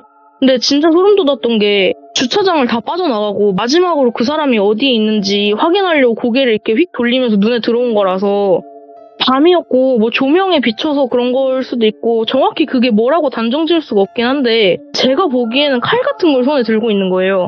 약간 작은 잭나이프 같은 걸? 그래가지고 그걸로 거기 있는 차들을 약간 통통 치면서 아직도 저희가 거기 있는 줄 아는지 막 휘파람을 불면서 저희를 찾아다니는 거예요. 수진이 촉이 저희를 살린 거라고 봐야죠. 뭐 그게 열쇠였는지 진짜 칼이었는지는 모르겠지만 아무튼 도망가길 잘한 거니까. 그래서 수진이는 완전 겁먹은 상태로 어머니한테 데리러 오라고 전화해가지고 그날은 그냥 그렇게 집에 갔어요. 그리고 저희가 경찰에 신고를 하려고 생각을 해봤는데 그게 진짜 잭나이프인지 열쇠인지도 모르겠고 저희가 직접 해를 당한 게 아닌데 이게 신고가 안 들어갈 것 같아서 하진 않았고요. 그 계기로 놀이터에서 저녁에 노는 건 안 하게 됐거든요. 예. 대신에 좀 대로변에 있는 카페를 간다든가 하는 식으로 장소를 바꿔서 저녁에 또 만났는데 그냥저냥 잘 지내다가 수진이가 본인이 안 좋은 꿈을 꿨대요. 근데 여기서부터는 수진이한테 개인적으로 그냥 엄청 힘든 일이 있었다고만 하고 넘어갈게요. 왜냐면 이게 나중에 일들이 다 벌어지고 나서 되돌아보기에는 그 꿈이 안 좋은 사건을 암시했던 것 같기도 하고 이게 개인적인 얘기라서 이걸 하는 건 안 될 것 같아가지고 아무튼 그렇게만 하고 넘어가고요. 제 입장에서는 친구니까 돕고 싶었고 옆에서 위로해주고 싶었죠. 그리고 동시에 옆에 조상신께서 계시는 걸 알고 있긴 하지만 그분께서 이렇게 모든 풍파를 막아줄 수 없다는 걸 알지만서도 이걸 좀 미리 어떻게 피하게 해주실 수는 없었을까? 이런 힘든 일들을 수진이가 겪어도 되는 걸까? 그런 생각을 좀 많이 했거든요. 그리고 또 며칠이 흘렀어요. 이때는 본가에 제가 들어가 있을 시점이었고 여전히 돌순이랑 잘 지내고 있던 시점이에요. 불 끄고 자려고 누웠는데 그냥 갑자기 기미 높다가 그때 그 전에 수진이 옆에서 뵀던 수진이 조상신이라고 생각되는 분께서 제 방에 나타나셨더라고요. 형상이 머리가 백발이시고 비녀를 곱게 꽂으시고 모시한복 같은 걸 입으신 할머니셨는데 저한테 대뜸 그러시더라고요. 너가 수진이를 진짜 아끼고 돕고 싶어 하는 거 안다. 근데 나는 너가 수진이를 안 만났으면 좋겠다. 너가 진짜 수진이를 위하고 잘 지내게 돕고 싶다면 너가 사라져주면 된다. 너가 수진이랑 만나지도 말고 연락도 하지 마라. 이런 식으로 얘기를 하시더라고요. 당시만 해도 저는 재물님이랑 돌순이가 모시던 그 저승계열 신의 갈등에 대한 이야기는 전혀 모르던 때인데다가 우비소년한테 시달리고 있던 시점이었잖아요. 그래서 그 얘기를 듣는데 막 서럽고 승질이 나는 거예요. 아니 수진이랑 내가 얼마나 오래된 친구인데 서로 힘들면 도와고 뭉쳐야지 무슨 소리 하시는 건지도 모르겠고 앞뒤 설명도 없고 그리고 좀 이기적인 생각일 수도 있지만 수진이가 없으면 난 이 힘든 시기를 어떻게 지나가나 이런 생각도 들었고요. 근데 그분은 제가 울던 말던 그냥 딱 앞뒤 설명 없이 그렇게만 할 말하고 가버리시더라고요. 아마 제가 본인 후손은 아니니까 알 바는 아니셨겠죠. 그래도 저는 이유도 모르고 납득도 안 되니까 수진이를 계속 만났어요. 그리고 그로부터 좀 한참 있다가 제가 첫 시점 때 말씀드렸던 우비소년 사건 전부 끝나고 재물님께서 집에 왔다 갔다 하실 때였거든요. 그때 재물님께서 출타를 하고 계셨었는데 뭐 워낙 자주 말없이 집을 비우곤 하셨는데 그 틈을 타서 수진이네 조상신께서 또 제 방에 나타나셨더라고요. 그때는 처음 방에 오셨을 때는 좀 조곤조곤 그러지 말아라 이런 식으로 말씀을 하신 건데 그때랑 다르게 좀 덩치도 크게 보이시고 완전 표정이 서슬퍼렇게 바뀌어가지고 너 분명히 내가 수진이 만나지 말라 그랬는데 어디서 너 따위가 내 핏줄 인생 말아먹으려고 드냐 이런 식으로 말씀을 하시는 거예요. 근데 기운이 센 분인 경우에는 그 기운에 제가 몸이 눌린다고 말씀을 드렸잖아요. 처음 오셨을 때는 춥지도 덥지도 않았는데 그때는 진짜 분노하신 상태였어서 그런지 모르겠지만 진짜 추워서 막 몸이 달달달 떨리더라고요. 심지어 제가 그때 이부자리에 누워있었는데 저를 막 꾹꾹 밟으셨어요. 막 거의 위에서 뛰듯이. 그래가지고 너무 이게 밟히니까 저는 이런 걸 느끼잖아요. 그러니까 몸도 실제적으로 아프고 이전 사건으로부터 아직 몸이랑 정신도 회복이 덜 된 상태인데 너무 힘들더라고요. 근데 때마침 재물님이 집으로 돌아오셨는데 집에 수진이네 조상신이 온 걸 아셔서 맞춰서 오신 건지 모르겠지만 볼일을 다 보셔서 오신 걸 수도 있겠지만 재물님도 엄청 분노를 하셨더라고요. 그 장면을 보시고. 그러니까 저를 밟았다는 게 문제가 아니라 당신께서 지내시는 공간에 허락도 없이 들어와서 기운이 여기저기 묻어 있는데도 불구하고 그렇게 무례한 행동을 했다는 거에 진노하신 거예요. 그래서 수진의 조상신께서는 저한테는 뭐 어떻게 하든 상관이 없지만 재물님 오시고 나서는 바로 절하시면서 거의 고개를 땅에 쳐박고 막 덜덜 떠시더라고요. 재물님께서 변명해봐라 하시자마자 준비된 것처럼 진짜 술술 말씀하시기를 돌순이네 저승 계열 신이랑 재물님과 사이에서 제가 좀 피해를 입고 힘들었었잖아요. 그동안 저랑 수진이랑 만날 때마다 이상한 일들이 있었다고 말씀을 드렸는데 수진이네 조상신께서 말씀하시기로는 그게 돌순이가 모시는 신이 제 곁에 어느 누구도 남겨두고 싶지가 않아서 벌인 일이었다. 그래서 그 어떤 큰 신이 행하는 일이라 할지라도 본인이 소멸되는 한이 있어도 본인 후손은 꼭 지켜야겠고 이런 일에 휘말리게 하고 싶지 않았다면서 엎드려서 비시는 거예요. 근데 그게 제가 불경한 짓을 저질러서 잘못했습니다라고 비는 게 아니라 제가 죽을 죄를 지은 거 압니다마는 제가 없으면 누가 제 후손 지키겠습니까? 전 때문에 괜히 엮여서 그동안 수진이한테 힘든 일 많았는데 제가 막아줘야 합니다. 그리고 그 저승신이 소멸한 것도 아니고 앞으로도 사사건건 힘들게 할 텐데 저는 재물님께서 지켜주시겠지만 저희 애는 누가 지켜주나요? 뭐 이런 식으로 거의 대성통곡을 하시더라고요. 이 얘기를 듣는데 제 입장에서 너무 충격이잖아요. 그동안 저랑 만나면서 있었던 이상한 일들, 위험했던 순간들 이런 게 다 제 직접적인 잘못은 아니지만 저로 인해서 벌어졌다는 게 당시에는 죄책감이 많이 들더라고요. 그래서 그 뒤에 벌어진 일은 모르겠어요. 그 조상씨는 어떻게 됐는지도 모르고 제가 여기까지 듣고 더 듣기가 너무 힘들어서 그냥 제 방 밖으로 뛰쳐나와가지고 그 오밤중에 그냥 밖에 막 걸어다니고 그랬거든요. 아이고, 예. 그래서 돌순이랑은 끝났지만 이런 식으로 아직까지 내 인생에 흔적을 남겼구나, 진짜 더럽게 엮였구나 싶은 생각에 좀 많이 힘들었죠. 그리고 수진이가 당시에 정신적으로 많이 불안정한 상태였거든요. 그때 제가 느끼기엔 그게 저 때문인 것 같아서 그 조상신 이야기한 것처럼 끊어내면 수진이가 나아질까 싶어서 제가 연락을 끊었어요. 개인적으로 연락은 안 하지만 SNS는 가끔 보거든요. 이제는 잘 지내는 것 같더라고요. 아휴, 참. 이야기하면서 울컥할 때가 많아요. 그죠? 왜냐면 그때 일이 아직도 생생하시고 그런 부분이 있다 보니까 괜찮아요. 절대 붕어집님이 뭐 잘못하고 뭐 그런 일은 하나도 없다고 저는 생각을 하거든요. 아, 네. 절대. 네, 다 이런 죄책감 가지고 사시는 분들 많아요. 근데 아니야. 절대 잘못 없거든요. 그래서 뭐 이제는 잘 지내는 것 같고 그렇더라고요. 그래서 뭐 이게 아마 제가 이렇게 생각하기를 바랬던 거겠죠. 왜냐면 그 신은 제 옆에 아무도 남겨두지 않길 바랬고 본인이 저지른 일임에도 불구하고 제가 죄책감을 갖길 바랬을 거 아니에요. 그래서 그렇게 생각을 안 하고 살려고 노력을 하고 있고 많이 괜찮아졌다고 생각해요. 그때보다는. 그런 분들도 있잖아요. 남의 죽음을 보는 분들. 그런 분들도 내가 그 죽음을 먼저 봤는데 미리 얘기만 했어도 살릴 수 있었을까? 이런 죄책감에 괜히 시달리시더라고요. 그럴 것 같아요. 맞아요. 나 때문에 죽은 것 같고 내가 얘기 안 해서 죽은 것 같고 이러니까 괜히 그거에 대한 죄책감을 가지시는데 그건 아니라고 생각을 하고 봉어준님께서 이야기하면서 또 감정이 올라오시니까 또 그랬던 것 같고. 아, 이제 괜찮아진 것 같아요. 네네네. 그러면 네. 첫 번째 이야기는 이렇게 막을 내릴까요? 그러면 이제 두 번째 이야기로 한번 빠르게 넘어가 보도록 할게요. 네, 좋습니다. 이게 두 번째 이야기는 이것도 저승에 관련된 이야기인데요. 저는 남편을 만나기 전에는 원래 캠핑이나 차박 같은 걸 잘 안 가봤어요. 어릴 때는 집에서 그런 걸 취미로 갖고 계신 분이 없어서 접해볼 기회도 없었고요. 예. 특히 제가 모기랑 날파리를 제외한 다른 벌레들을 진짜 무서워하고 싫어해서 그런 야외 활동을 별로 가고 싶어 하지도 않았거든요. 네. 근데 남편은 혼자서도 캠핑을 갈 만큼이나 그런 걸 엄청 즐겨서 저랑 같이 살게 되니까 혼자 가기는 뭐해서 그런지 저도 같이 취미를 들이면 좋겠다 싶었나 봐요.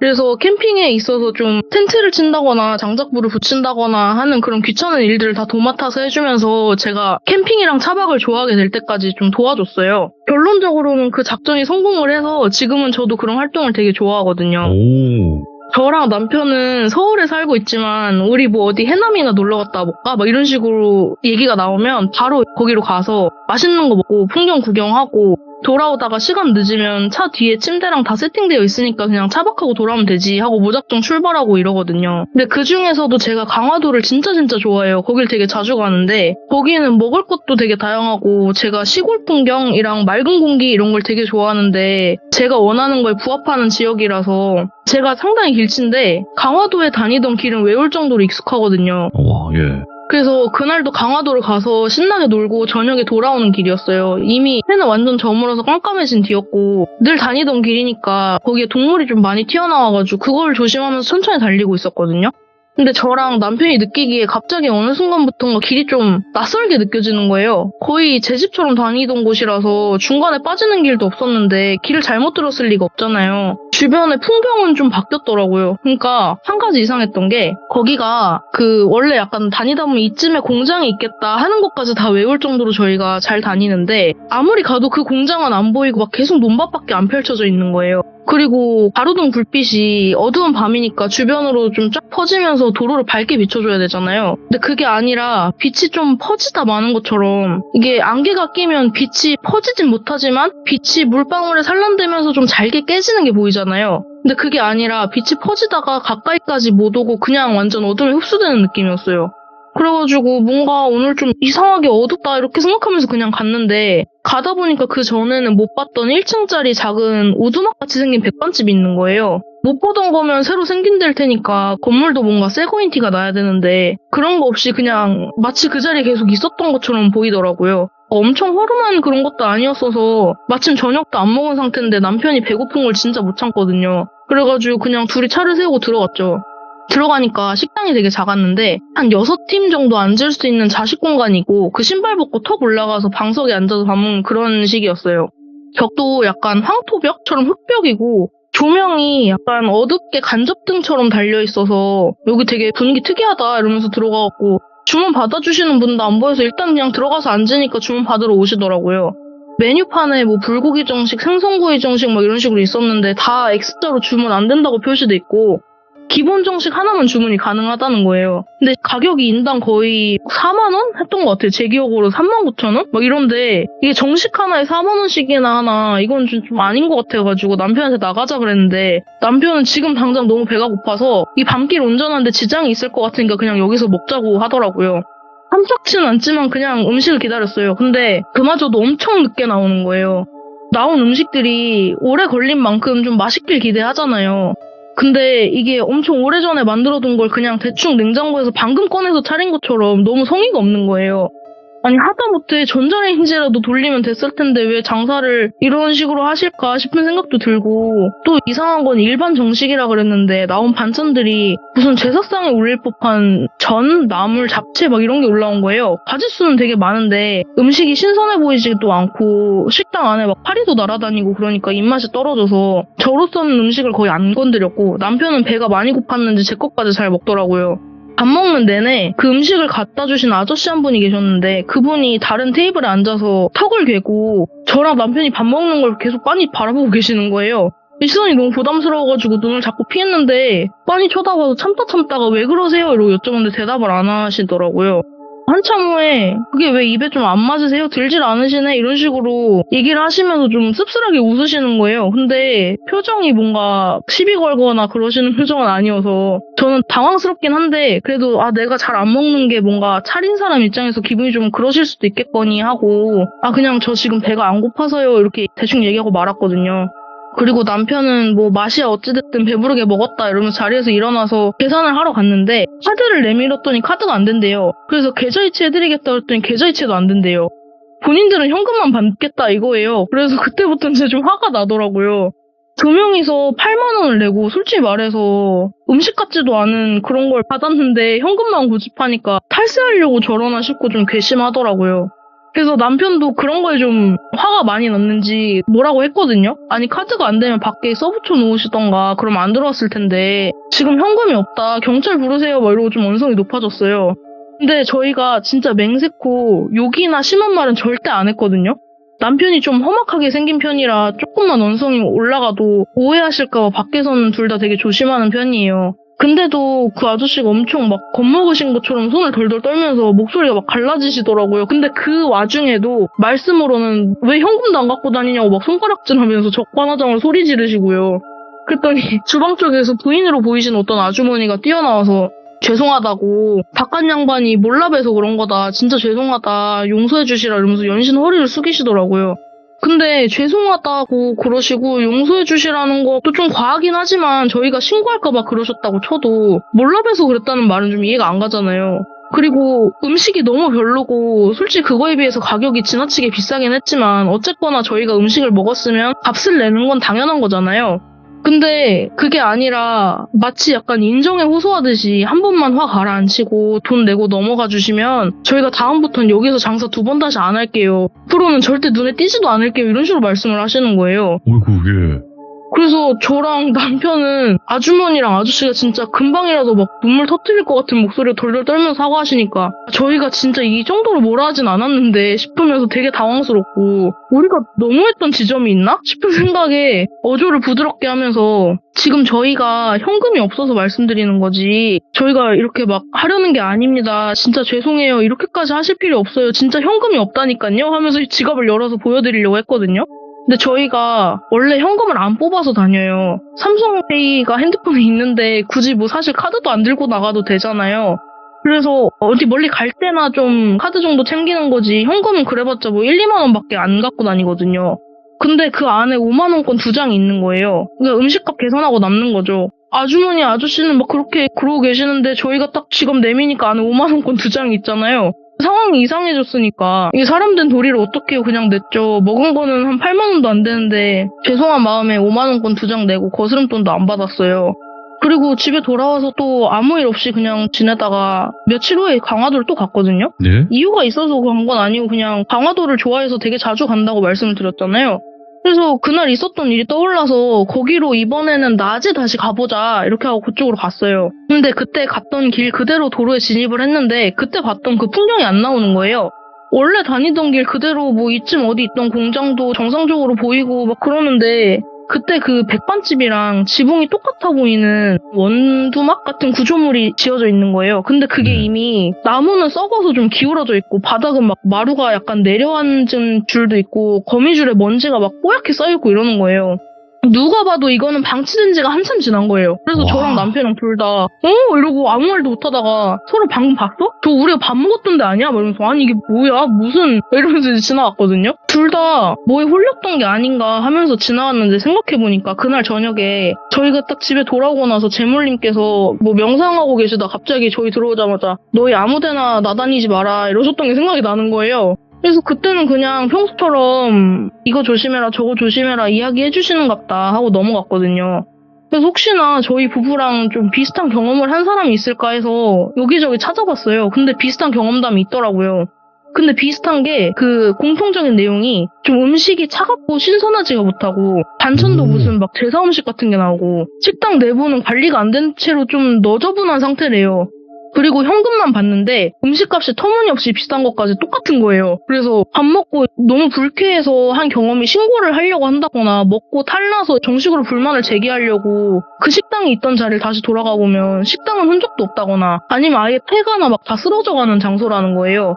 근데 그 장소가 어디 한 군데 여기서 그런 일이 있었다 이렇게 정해진 게 아니라 완전 랜덤인 거예요. 아, 네. 그래서 이런 경험을 한 게 나랑 남편만 있는 게 아니구나 하는 생각도 들면서 보통은 영적인 경험을 해도 한 장소에서 그러지 이러는 경우는 잘 없잖아요. 너무 궁금해가지고 집에 돌아가면 재물님께 여쭤봐야겠다 했죠. 근데 그때가 마침 재물님께서 출타하시는 상황이라서 저희가 기다렸다가 한 경험을 다 말씀을 드리면서 그게 뭐였는지를 여쭤봤거든요. 재물님께서 말씀해주신 거를 옮겨보자면 너희가 이상한 경험을 했던 그 날은 귀신의 기운이 강해지는 만월이었을 거다. 그리고 저승에서는 노잣돈이 부족해서 저승에 들어갈 수 없는 망자가 노잣돈을 벌 수 있는 기회를 준대요. 근데 망자들은 가진 게 없잖아요. 그러니까 산 사람들을 홀려서 본인들에게 바쳐진 제사 음식이라도 팔아서 노잣돈을 마련하고자 하는데 마침 너희가 어쩌다 그 식당에 흘러들어간 것 같다 이렇게 말씀을 하시더라고요. 그러니까 이게 이해가 되잖아요. 뭐 입에 안 맞냐면서 씁쓸하게 쳐다보시던 아저씨도 그렇고 진짜 죄송하다고 다신 여기서 장사 안 하겠다고 하시던 아주머니랑 저희가 뽑은 적 없는 현금이 지갑에 들어있던 것까지 이해가 다 되는 거예요. 저희가 그냥 생각을 하기로는 재물님 말씀은 아닌데 지갑에 뜬금없이 돈이 들어있던 게 아마 재물님이 재물을 관장하시는 분이다 보니까 그냥 상황을 모면하게끔 좀 도와주신 것 같아요. 근데 재물님께서 말씀하시기로는 당신의 기운이 묻어있었기 때문에 아마 그 귀신들도 다 저희를 무당 같은 걸로 알았을 거래요. 그리고 돈을 설령 안 내고 쨌다고 하더라도 어찌하진 못했을 거라고. 근데 그 아저씨랑 아주머니가 막 과하게 죄송하다고 하셨잖아요. 행동이 좀 이상하면서. 네. 근데 재물님께서 엄청 큰 분이신데 그런 분의 기운이 묻어있는데 이게 본인들은 저승에서 허락을 받고 이렇게라도 노잣돈을 벌고자 하는 거면 문제가 없잖아요, 원래라면. 그러니까 무당이면 이걸 그냥 지나쳐주는 게 정상이고 도리래요. 걔네가 장사하는 게 뭔가 불법적인 일은 아닌 거니까. 네. 근데 저희는 무속 공부를 하는 것도 아니고 그렇다고 완전 일반인이라 하기에도 좀 특이한 케이스잖아요. 영안이 트여있고 하니까 멋동으로 그냥 들어간 거예요. 아마 애초에 무속 길을 가시는 분이었다면 그 이상한 풍경의 도로를 진입하지도 않았겠죠. 근데도 저희가 들어왔는데 이상하게 생각은 했겠지만은 그분들 입장에서는 감히 저희를 내칠 수가 없는 거예요. 밥을 먹겠다고 들어온 이상. 네. 근데도 현금을 받겠다고 하신 거는 그 아저씨께서는 본인 부부가 저승으로 돌아갈 수 있으려면 노잣돈이 꼭 필요해서 아마 간절함에 그냥 공포를 누르면서 대든 걸 거다 그렇게 얘기를 하시더라고요. 이게 노잣돈이라는 게 사실은 원래라면 약간 필요 없는 뒷돈 같은 거래요. 네. 그래서 그거를 허락했다는 건 그냥 뒷돈을 챙기고 싶은 부패한 저승 관료들의 입장인 거고 사실은 그 귀신이 사람을 홀린다는 것 자체가 악의가 있든 없든 그냥 장난만 치고 놓아주려고 했던 거라고 할지라도 벌받을 짓이라고 하더라고요. 안 되지. 네. 네, 그래서 재물님께서 그냥 오셔서 다 쓸어버리고 호통치실 수도 있었겠지만은 재물님 말씀으로는 그냥 그 망자들도 결국에는 부패한 저승 체계에 고통받는 미물들이라고 표현을 하시는 거예요.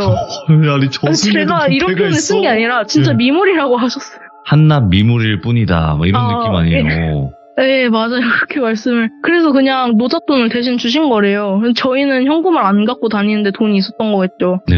그래서 뭐 그 경험을 하고 나서 든 생각은 뭔가 본인을 위해서 누군가가 손수 차려 올린 제사 음식을 본인이 먹지도 못하고 거기서 그렇게 장사하고 있었다는 게 짠하기도 하면서 괜히 저랑 남편이 뭣도 모르고 들어가서 좀 방해했구나 싶은 생각도 들어서 괜히 미안하고 그런 일이 있었습니다. 아, 근데 제가 이 얘기 듣고 강화도였잖아요. 네. 네, 근데 시들모에서 강화도가 은근히 많이 나오거든요. 아, 네, 맞아요. 저 들었어요. 아시죠? 그러니까 귀신 보시는 분들이 좀 특히 어디 좀 많아요 했을 때 뭐 강원도도 있었고 강화도도 있었고 굉장히 좀 다양한 곳들이 있었는데 강화도도 아무래도 좀 그 영적인 분들이 갔을 때 뭔가 느끼시는 게 많은 것 같긴 해요. 섬이다 보니까 못 나가는 것 같아요. 맞아요. 그런데 모르죠. 뭐 저는 갔을 때 어떤 뭔가를 느끼지 못했어요. 근데 저는 일반인이잖아요, 붕어집님. 근데 저는 제주도가 그렇게 강하게 느껴지던데요, 저는. 아, 제가 제주도를 가본 적이 없어서 가면 보고 말씀을 드려볼까요? 한번 나중에 기회가 되면 제주도에 그 천백도로 있어요. 천백도로. 네. 거기에요, 거기. 거기가 저는, 야, 갈 때마다 여기는 왜 이렇게 강하냐, 음하냐, 이 생각이 안 들 수가 없더라고요. 그래서, 그렇군요. 아무튼, 네. 뭐, 한번 확인해 주시면, 뭐, 갈 일이 있으시다면, 별배님이 말씀하신 곳이 여기구나 하면서 보다가, 그럴만하네, 느낀다면, 저한테 이야기 네. 한번 해주시기 바라겠습니다. 네, 감사합니다. 아, 오늘 또 붕어찜님께서 이야기 들려주셔서 다시 한번 너무 감사드리고, 그리고 붕어찜님이 말씀하신 대로 저는 지금 2승과 저승이 중간 지점이 분명히 있다고 생각을 해요. 그게 저승에서도 있을 것이고 2승에도 있다고 생각을 하는데 바로 또 그런 부분이지 않았을까 생각합니다. 감사합니다. 감사합니다. 네.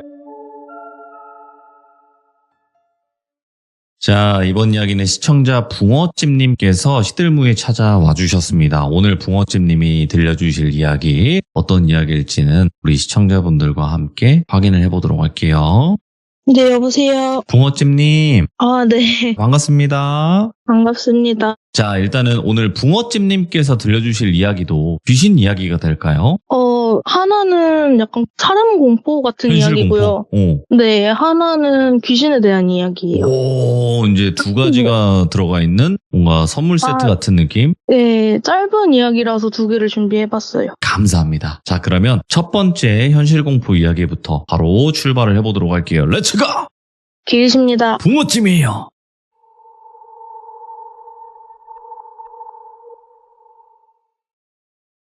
오늘은 첫 번째 이야기가 남편이 어렸을 때 초등학교 한 3, 4학년 때쯤 됐을 때 겪었던 일이래요. 그때가 여름방학 때여서 당시에 어울리던 친구 둘이랑 집에서 같이 놀기로 했대요. 그래서 뭐하고 놀까 하다가 친구가 남편네 집 바로 옆에 4층짜리 빌라가 하나 있었는데 거기가 빈집이 됐다고 거길 가보자고 제안을 한 거예요. 아무도 안 사는 장소니까 자기들만의 아지트로 삼을 생각이었대요. 마침 친구가 그거 얘기를 하면서 며칠 전에 본인이 미리 사전 답사를 해봤다고 어디로 들어가면 되는지 안다고 자신있게 앞장을 섰다는 거예요. 예. 근데 아이들이니까 남편이랑 친구들은 자세한 사정은 몰랐지만 거기가 당시에 재건축하려고 살던 사람들을 다 내보낸 빈집 상태여서 입구랑 이렇게 들어갈 법한 곳을 다 막아놓은 거예요. 근데 친구는 그냥 입구로 들어갔지만 거기가 막혀서 못 들어가게 된 거죠. 그래서 어디로 들어갈 수 있을까 하다가 그때 남편네 집이 2층짜리 단독주택이었거든요. 예. 그래서 그 집이 약간 경사진 곳에 지어져 있는 상태여서 2층에서 바로 옆 빌라로 뛰면 그 4층 창문으로 들어갈 수가 있는 구조였대요. 엄청 바짝 붙어 있는 거죠. 그래서 당연히 셋이서 글로 갔죠. 그리고 빌라에 들어가는데 성공을 해서 신나게 내부 탐사를 시작을 했대요. 4층에서부터 호실을 하나하나 훑으면서 아래로 쭉 내려가는데 빈집이니까 가구도 없고 먼지가 좀 쌓인 상태이지만 별건 없었대요. 그래서 거기에 계단이 쭉 있고 계단에서 층을 들어갈 때마다 중문이 하나씩 그 도어락 같은 것처럼 잠금이 있고 이렇게 쭉 하나씩 들어갈 수 있는 상태인 거예요. 근데 3층 중문만 잠겨 있었대요. 그래서 거긴 패스하고 2층, 1층 이렇게 내려가면서 봤는데 2층에는 술병이나 뭐 라면, 과자 봉지 이런 생활 쓰레기가 좀 있고 1층에는 생활 집기류랑 그릇이랑 신발 뭐 이런 좀 사람이 산 것 같은 흔적이 좀 있더래요. 그래서 1층에서 밖으로 나가는 문은 뭐 아까처럼 잠겨 있었고 그래서 구경을 하다가 해가 뉘엿뉘엿 지게 되는 시간이 된 거예요. 건물끼리 바짝 붙어있다고 말씀을 드렸잖아요. 그래서 네. 해가 안 드는 구조여서 빌라 내부가 되게 어두웠대요. 그래서 이제 손전등이나 양초라도 갖고 와서 불을 붙여서 탐사를 재개를 해야겠다 싶어서 집에 갔다 오려고 다시 4층으로 올라갔는데 이번에 3층 중문이 열려있더래요. 그래서 뭐야 아무 소리도 안 들렸는데 뭐 누가 그새 열었나? 뭐 사람 들어오는 거 못 봤는데 이러고 호기심에 3층으로 들어가 봤죠. 예. 301호만 현관이 아예 활짝 열려 있었는데 안에 무슨 생선 썩는 비린내 같은 냄새가 엄청 진하게 나면서 온 바닥에 페인트 같은 좀 찐덕찐덕한 액체가 깔려 있고 방문이랑 창문이 다 닫혀 있었대요. 유일하게 안방처럼 보이는 방 하나가 미닫이 문이었는데 거기만 열려 있고 다른 방은 다 닫혀 있는 거예요. 그리고 거실에서 그 안방 내부가 바로 일자로 쭉 보이는 상태였고요. 그래서 거기 안에는 이불이 겹겹이 매트리스처럼 여러 겹이 쌓여 있었는데 사람이 누고 그 위에 이불을 덮으면 이렇게 뻥긋하게 올라오잖아요. 근데 맨바닥에 그 사람 누운 형상처럼 볼록하게 솟아있고 그 위에 이불이 덮여져 있는 거죠. 그래서 거기서부터 페인트 같은 액체가 새어나와서 거실까지 적신 거예요. 대충 예상이 되시죠, 뭘지. 근데 남편이랑 친구들은 그게 어두워서 뭔지 모르고 잘 보이지도 않으니까 그냥 속닥거리면서 바닥은 신발이 쩍쩍 붙으니까 이게 뭐야 막 이러는데 한 친구가 갑자기 그 입에 손가락 대면서 쉿 하는 제스처를 했대요. 남편도 친구가 왜 이러지? 하고 조용히 하고 들어보는데 이게 너무 작아서 남잔지 여잔지 구분은 안 가는데 방 안쪽에서 울음소리가 이런 식으로 깔렸대요. 그래서 친구들이랑 남편은 뭐야 사람이 있나? 여기 빈집인데 들어오면 혼날 것 같으니까 이게 죄송하다고 말하고 가야 되나 아니면 도망가야 하나 이러고 긴장 상태로 듣고 있었대요. 근데 친구 한 명은 그 소리를 못 들었나 봐요. 그래서 거기서 눈치 없이 큰 소리로 뭐가? 난 아무것도 안 들리는데? 이런 식으로 정적을 깬 거예요. 딱 그 소리 들리자마자 울음소리 멈추고 몇 초 후에 꽝 하는 소리 같은 게 나서 남편이랑 친구들 청비백산에서 1층에 문이 잠겨 있었다는 생각이 없이 우다다 1층으로 내려갔죠. 근데 그새 문이 열려 있었대요. 각자 그래서 집으로 그냥 뿔뿔이 셋이 흩어지고 그렇게 됐는데 그 우는 소리가 사람인지 귀신인지는 알 수 없어도 상황을 대충 봐보면 남편이랑 친구들이 2층이랑 1층을 탐색하러 내려간 그 사이에 누군가가 건물의 1층을 통해서 문을 열고 들어와서 3층으로 올라간 걸 거 아니에요. 301호까지 들어갔을 거고. 그래서 집에 도착해서 보니까 신발 바닥부터 해서 온통 무슨 꺼무티티한 오염이 묻어있더래요.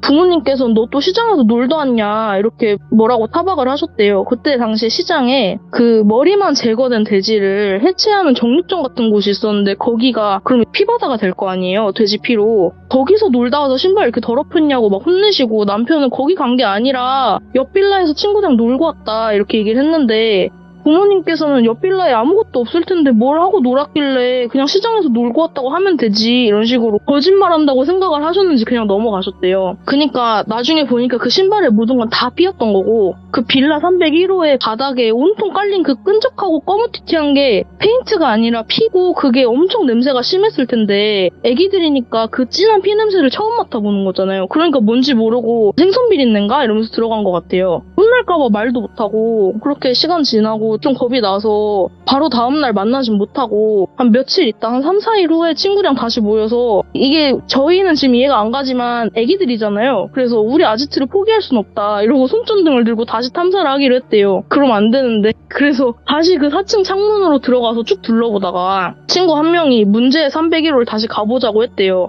나머지 한 명은 싫다 그러고 근데 3명이니까 선택권이 남편한테 넘어온 거예요. 남편은 호기심도 있고 거기도 우리 구역으로 만들면 좀 넓게 우리 아지트를 확장할 수 있지 않을까 하는 욕심에 만약에 그때 사람이 있었으니까 사람이 또 있으면 그냥 죄송하다고 하고 나오면 되는 거야 이러면서 다시 가봤다는 거예요.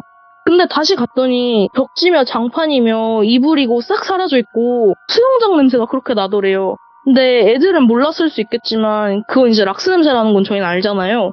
락스 냄새가 나면서 환기하려는 것처럼 먼지 한 톨 없이 깨끗한 상태로 마치 방금 청소한 것처럼 창문이랑 모든 문이 다 열려있더래요. 셋은 여기 있던 짐 다 어디 갔지? 그때 우리가 봤던 게 301호가 아닌가? 이러고 건물도 다 돌아봤대요. 근데 그때 봤던 그 방은 아니었고 없었고 그러니까 301호가 맞았는데 뭐 이렇게 해서 뭐 누가 청소했나 보다 이러고 그냥 만 거예요. 그리고 기분이 이상해서 그냥 다시 4층에서 놀고 다음날부터 다시 들어가려고 했더니 모든 틈새까지 아예 막혀서 못 들어가게 됐고 그러다가 며칠 후에 동네에 어떤 아저씨 한 분이 실종되셨다고 부모님이 함부로 너네 나다니지 말라고 요즘 세상 흉흉하다 이런 식으로 얘기를 하셨다고 그러더라고요. 뭐 그래서 정확히는 그게 그 봉긋하게 솟아있던 게 뭐 인지 사람인지 아마 근데 정황상 씻을 것 같고요. 그게 뭐였는지 정확히 검증도 안 됐고 그 다음에 그 당시가 남편이 저보다 나이가 많다 그랬으니까 지금으로부터 한참 전이거든요. 근데 폴리스 라인도 없고 뭐 조사도 안 됐고 그랬던 거 보면 아마 미제 사건으로 그냥 묻힌 것 같은데 남편이랑 친구들이 그 장면을 본 게 아닐까 싶어요. 지금만 생각해보면. 이야, 이게 그때 어린 나이라서 그렇지 이거 만약에 성인이 봐도 엄청 섬뜩한 현장인 거예요. 그렇죠. 그리고 그 쾅 소리가 났다 그러잖아요. 예. 그럼 그게 당시에 범인이었을 수도 있는 거잖아요. 그렇죠. 피가 안 굳어 있었고 좀 쩍쩍 붙었다 그러면 시간이 얼마 안 된 것 같은데 상당히 위험했죠. 야, 첫 번째 현실 공포 이야기도 너무나 소름 끼쳤고 그러면 이제 두 번째는 귀신에 관련된 이야기인데 어떤 얘기가 될까요? 두 번째 이야기는 귀신이라기보다는 저승사자를 본 이야기인데요. 이게 남편이 첫 번째 이야기에 나온 단독주택은 아주 어릴 때 살던 집이고 이후에 청소년 때쯤 이사간 아파트에서 있었을 때 일이래요. 남편이 어릴 때 진로가 운동 쪽이었거든요. 그래서 학교에서는 빡세게 훈련을 받고 오후에 집에 돌아오면 한 5시부터 6시쯤까지는 꼭 TV를 보다가 스르륵 잠드는 그 위치에서 항상 낮잠을 잤대요. 근데 그때가 점점 날이 더워지기 시작할 쯤이어서 바람 들이쳐가지고 시원해지라고 베란다 창문이랑 현관문을 열고 바람길이 있는 거실에서 잤대요. 근데 그때부터 일이 시작이 된 거예요. 남편이 가위를 눌리는데 가위에 눌리면 몸이 무겁게 짓눌리는 느낌이 들면서 목 아래로는 안 움직여지고 목소리도 안 나오고 고개도 약간 누워서 막 양옆으로 90도 획획 돌릴 수 있는 게 아니라 조금만 볼 수 있는 상태 있잖아요. 그런 상태가 되는 거예요. 그리고 누워있는 상태에서 정수리 위 바로 머리맡으로 사람들 행렬이 그렇게 지나가더래요. 그 행렬이 검은 가세? 약간 빨강 파랑 섞여있는 돋보? 그러니까 저희가 생각하는 저승사자랑 약간 다르죠, 생긴 게. 근데 그 사극에 나오는 사도 비슷한 옷을 입고 있다고 생각하시면 될 것 같아요. 그런 옷을 입은 키는 별로 안 큰데 등치가 좀 양옆으로 크고 키는 다 똑같대요. 그런 큰 사람이 행렬 맨 앞에 붉은색 책을 들고 있는 사람 하나, 중간에 사람들 행렬이 있고 맨 뒤에 2명이 따라가는데 허리춤에 칼집에 든 검을 차고 있는 사람 하나, 그다음에 검은색 포승줄을 든 사람 하나 해서 3명이 있었다는 거예요. 그 중간에는 그 검은 포승줄에 무슨 사극의 죄인 묶듯이 허리 쪽으로 이렇게 팔 딱 붙여서 팔까지 묶인 사람들 행렬이 줄줄이 있었대요. 근데 하나같이 멍 때리면서 뭐 주변도 안 보고 그냥 앞만 보고 걸어갔대요. 아무것도 안 들리는 것처럼. 그게 한 달가량 거의 매일매일 반복이 되는 거예요. 오후 6시에 알람 울려서 낮잠 깰 때까지. 그러다가 어느 날은 그 행렬에서 남편이 예전에 알던 형을 보게 된 거예요. 근데 그 형이랑은 집도 그렇게 멀지 않고 예전에는 좀 자주 놀았는데 그 형이 조금 안 좋은 길로 빠지게 되면서 멀어지게 된 상태였다고 그러더라고요. 근데 갑자기 그 형이 거기 있으니까 남편 너무 깜짝 놀라서 나오지도 않는 목소리를 쥐어짜가지고 형 이러시고 불렀대요. 뭐 땡땡이 형 이러시고 불렀는데 형은 대꾸도 없이 아예 안 들리는 것처럼 앞만 보고 갔대요. 그러니까 맨 뒤에 있던 그 허리춤에 검을 차고 있던 사람이 남편 얼굴을 휘죽거리면서 내려다보기 시작을 했다는 거예요. 근데 얼굴은 진짜 너무 평범한 그냥 일반인이래요. 근데 표정이 엄청 기괴했다는 거예요. 눈은 무표정한데 그 가짜 웃음 있잖아요. 입만 강제로 웃으려고 하는 것처럼 목 근육까지 써가면서 막 억지로 아랫니까지 보일 정도 당기는데 남편이 그 표정을 따라 해줬거든요, 어제? 이 이야기를 해주면서. 근데 저 그거 보고 소름이 쫙 끼쳐가지고 아무튼 진짜 막 부자연스러운 그 표정으로 남편 응시를 하다가 알람이 울려서 깼대요. 그리고 잠에서 깨자마자 이게 불길하잖아요. 그래서 그 형한테 전화를 엄청 했는데 안 받아서 바로 그 형네 집으로 찾아가 봤대요. 안 머니까. 처음 갔을 땐 집에 아무도 없고 뭐 나와주는 사람도 없고 그래서 뭐였을까. 그냥 안 좋은 꿈이었으면 좋겠다. 별일 없었으면 좋겠다. 이러고 집에 돌아갔다가 며칠 후에 다시 가봤대요. 그 사이에도 그 형 전화는 안 받았고 그랬더니 알고 보니까 그 형이 안 좋은 길로 가면서 멀어졌다 그랬잖아요. 근데 하다가 죽은 거예요. 근데 아무래도 좋게 죽은 게 아니다 보니까 주변엔 안 알리고 가족들끼리 그냥 조용히 장례식을 치러서 남편이 처음 찾아갔던 날에는 장례식 하느라 아무도 집에 없었던 거예요. 그러니까 이걸 알고 나니까 남편은 무서워져서 당분간 거기서 안 자려고 노력하고 다른 자리에서 자다가 몇 주 정도 지나고 너무 못 참게 더우니까 거실에서 자긴 해야겠고 TV 보다가 그 자리에서 또 깜빡 잠들어 버린 거예요. 그래서 남편은 또 어김없이 가위에 눌리고서 아 큰일 났다 나 여기서 잠들어 버렸구나 이렇게 깨달았죠. 근데 몸이 안 움직여지니까 또 할 수 있는 건 없고 그래서 그냥 평소처럼 누나를 굴리면서 지나가는 행렬을 가만히 보고 있었대요. 근데 그때는 지금이랑 다르게 이웃들끼리 왕래가 좀 있었잖아요. 그래도 인사는 하는 그런 분위기였는데 그래서 알게 된 옆집 할아버지가 계셨대요. 근데 이번에는 그분이 행렬에 같이 가고 계시더래요. 그래서 남편은 죽은 아는 형 때 겪은 게 있으니까 아 이젠 어렴풋이 저분도 이미 돌아가셨겠구나 하면서 속으로 안타까워하고 있었어요. 근데 또 한참 그렇게 그냥 멍 때리면서 그 행렬을 구경을 하고 있는데 갑자기 맨 앞에 책 든 사람 있잖아요. 그 사람이 손을 들어서 행렬 이렇게 딱 멈추고 남편이 누워있는 머리맡으로 다가왔다는 거예요. 그리고 남편을 보면서 또 그 기괴한 미소를 짓더니 책을 들고 막 뭘 찾는 듯이 뒤적거리더래요. 근데 남편이 딱 그때 직감적으로 느꼈대요. 아 저거 내 이름 찾는구나. 그래가지고 남편은 막 진짜 그때 덜덜덜덜 막 떨고 있고 근데 못 찾았는데 책을 딱 덮고 정색하더니 그냥 갔다고 하더라고요. 그래서 남편이 그때는 6시 알람 되기도 전에 깼대요. 딱 그 책 덮고 정색하고 가고 그러고 난 다음에 기억이 없었다가 일어난 거예요. 그래가지고 온몸이 땀에 쫄딱 젖어가지고 잠에서 깨고 다시는 그 눕는 자리에 얼씬도 안 한 거예요. 근데 이번에는 그 할아버지가 어떠신지 소식이 없었대요. 그래서 남편은 무소식이 희소식일 거야 이러면서 그냥 모른 체하고 별말 없이 며칠 지냈다고 하더라고요. 근데 어쩌면 당연하게도 이웃 할아버지께서 돌아가셨다는 소식을 며칠 뒤에 듣게 됐는데 그게 그 집이 노부부만 사시는 집이었대요. 근데 할머니께서 거동도 불편하실 정도로 몸이 상당히 편찮으신 상태였던 거예요. 할아버지께서 할머니 케어까지 집에서 다 하시는 상황이었는데 할아버지께서 무슨 이유인지는 몰라도 방 밖에서 돌아가셨고 할머니께서는 거동이 불편하셔가지고 방에서 혼자 나오시질 못하니까 발견이랑 신고가 늦었던 거고 며칠 안 나오고 나서야 주변 이웃들이 왜 안 나오시지 괜찮으신가 하고서 문 이렇게 두들겼는데 아무도 없고 이러니까 남편이 학교 간 사이에 발견이 된 거예요. 그런 일이 있었다고 하더라고요. 그러고 남편은 그 자리에서 다시 자는 일은 없었죠. 당연하게도. 네. 그런 일까지 겪었는데 아마 첫 번째 그 희죽거림이 너 여기서 자지 마라. 이게 산 사람이 봐선 안 될 거잖아요. 사실은. 그러니까 간섭하지 마라. 이런 느낌으로 거기서 자지 말라고 경고를 했던 것 같다고 얘기를 하더라고요. 예. 근데 남편의 친할머니께서 젊은 시절에 영환이 있으셨대요. 그래가지고 그 무당 옆에서 시다라고 하죠. 그런 거를 좀 하셨다 그러더라고요. 근데 그게 영환이 뭐 무당을 할 만큼은 아니고 뭔가 그쪽으로 딱 진로를 정하기엔 부족하셔가지고 그래서 그 일을 관두시고 그거를 좀 떨쳐내보시려고 크리스천을 하신 거예요. 그래서 저번에 말씀드렸듯이 남편 집이 모태신앙 크리스천이라고 그랬잖아요. 그러니까 그게 할머니께서 그렇게 좀 떨쳐내려고 시작을 하시고부터 그렇게 된 건데 그럼에도 불구하고 이 영환이 아직도 트여 있으신 것 같긴 해요. 왜냐면 어떤 일이 있었냐면 할머니께서 제가 남편이랑 연애를 할 당시에 그 남편이 할머니 집에서 잠깐 얹혀 살던 시점이 있었어요. 예. 근데 할머니께서 낮잠을 주무시는데 제가 그 집에 갔을 때 그 할머니께서 낮잠 주무시는 시간에 조용히 현관문을 열고 들어와서 남편 방 안에 앉아 있었거든요. 근데 당시에 제가 가을이가 같이 있던 시점이고 재물님도 집에 계시는 시점이니까 제가 몸에 기운이 묻어 있을 거 아니에요. 예.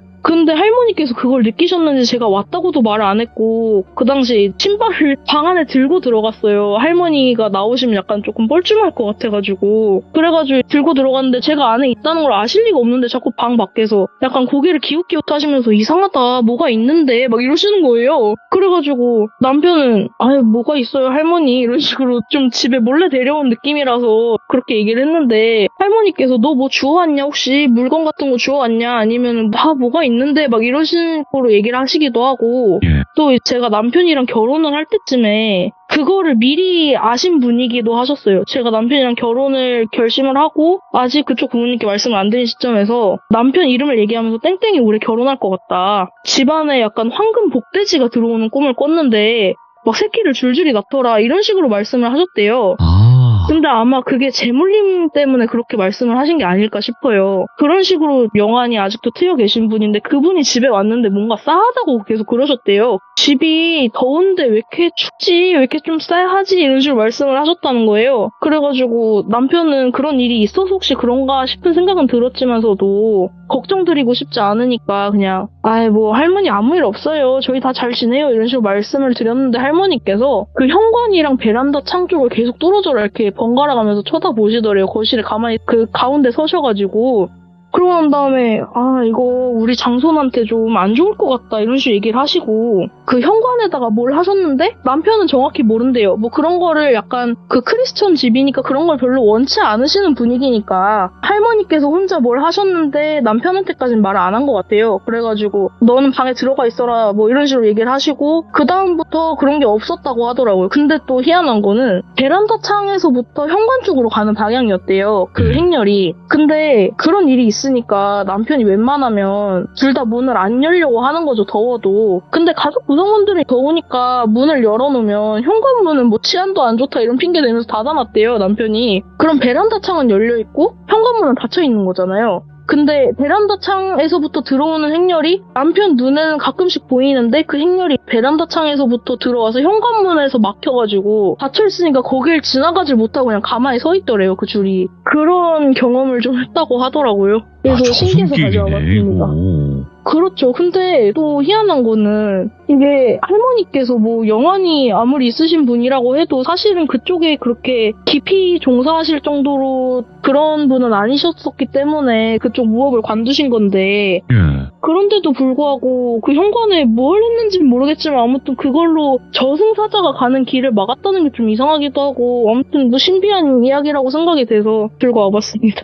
저는 항상 이럴 때마다 좀 궁금한 게, 아니, 이렇게 떠다닐 수도 있고 뭐 그런 것 같은데, 뭐 하늘로 네. 저승길 만들면 되지, 왜 굳이 사람이 사는 집을 관통해가지고 뭐 이렇게 만드나 그러니까요. 싶어요, 그리고 저는. 심지어 집주인인데 왜 집주인한테 거기서 누워서 자지 말라고 이렇게 내려다보고 그랬는지 예. 그것도 좀 의문이고요. 뭐 그렇습니다. 그 한번 곰곰이 생각을 해보면, 봉어집님, 맞잖아요. 네, 그렇죠. 애초에 공중에 뛰어가지고 하면 얼마나 좋아. 높이 있게 내려다보면서, 그래, 난 진짜 하늘로 간다. 좀 이런 느낌으로다가. 네.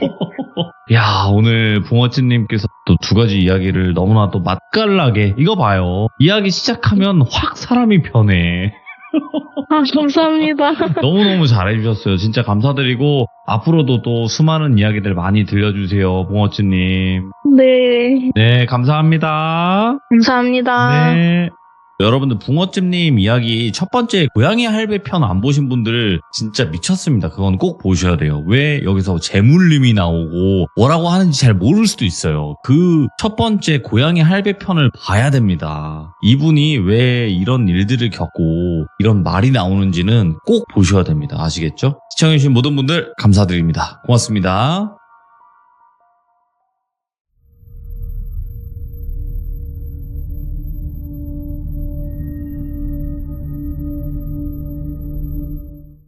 자, 여러분들 안녕하십니까. 이번 이야기는 귀신 보는 여자, 바로 린님께서 이야기를 들려주실 겁니다. 바로 모셔보도록 할게요.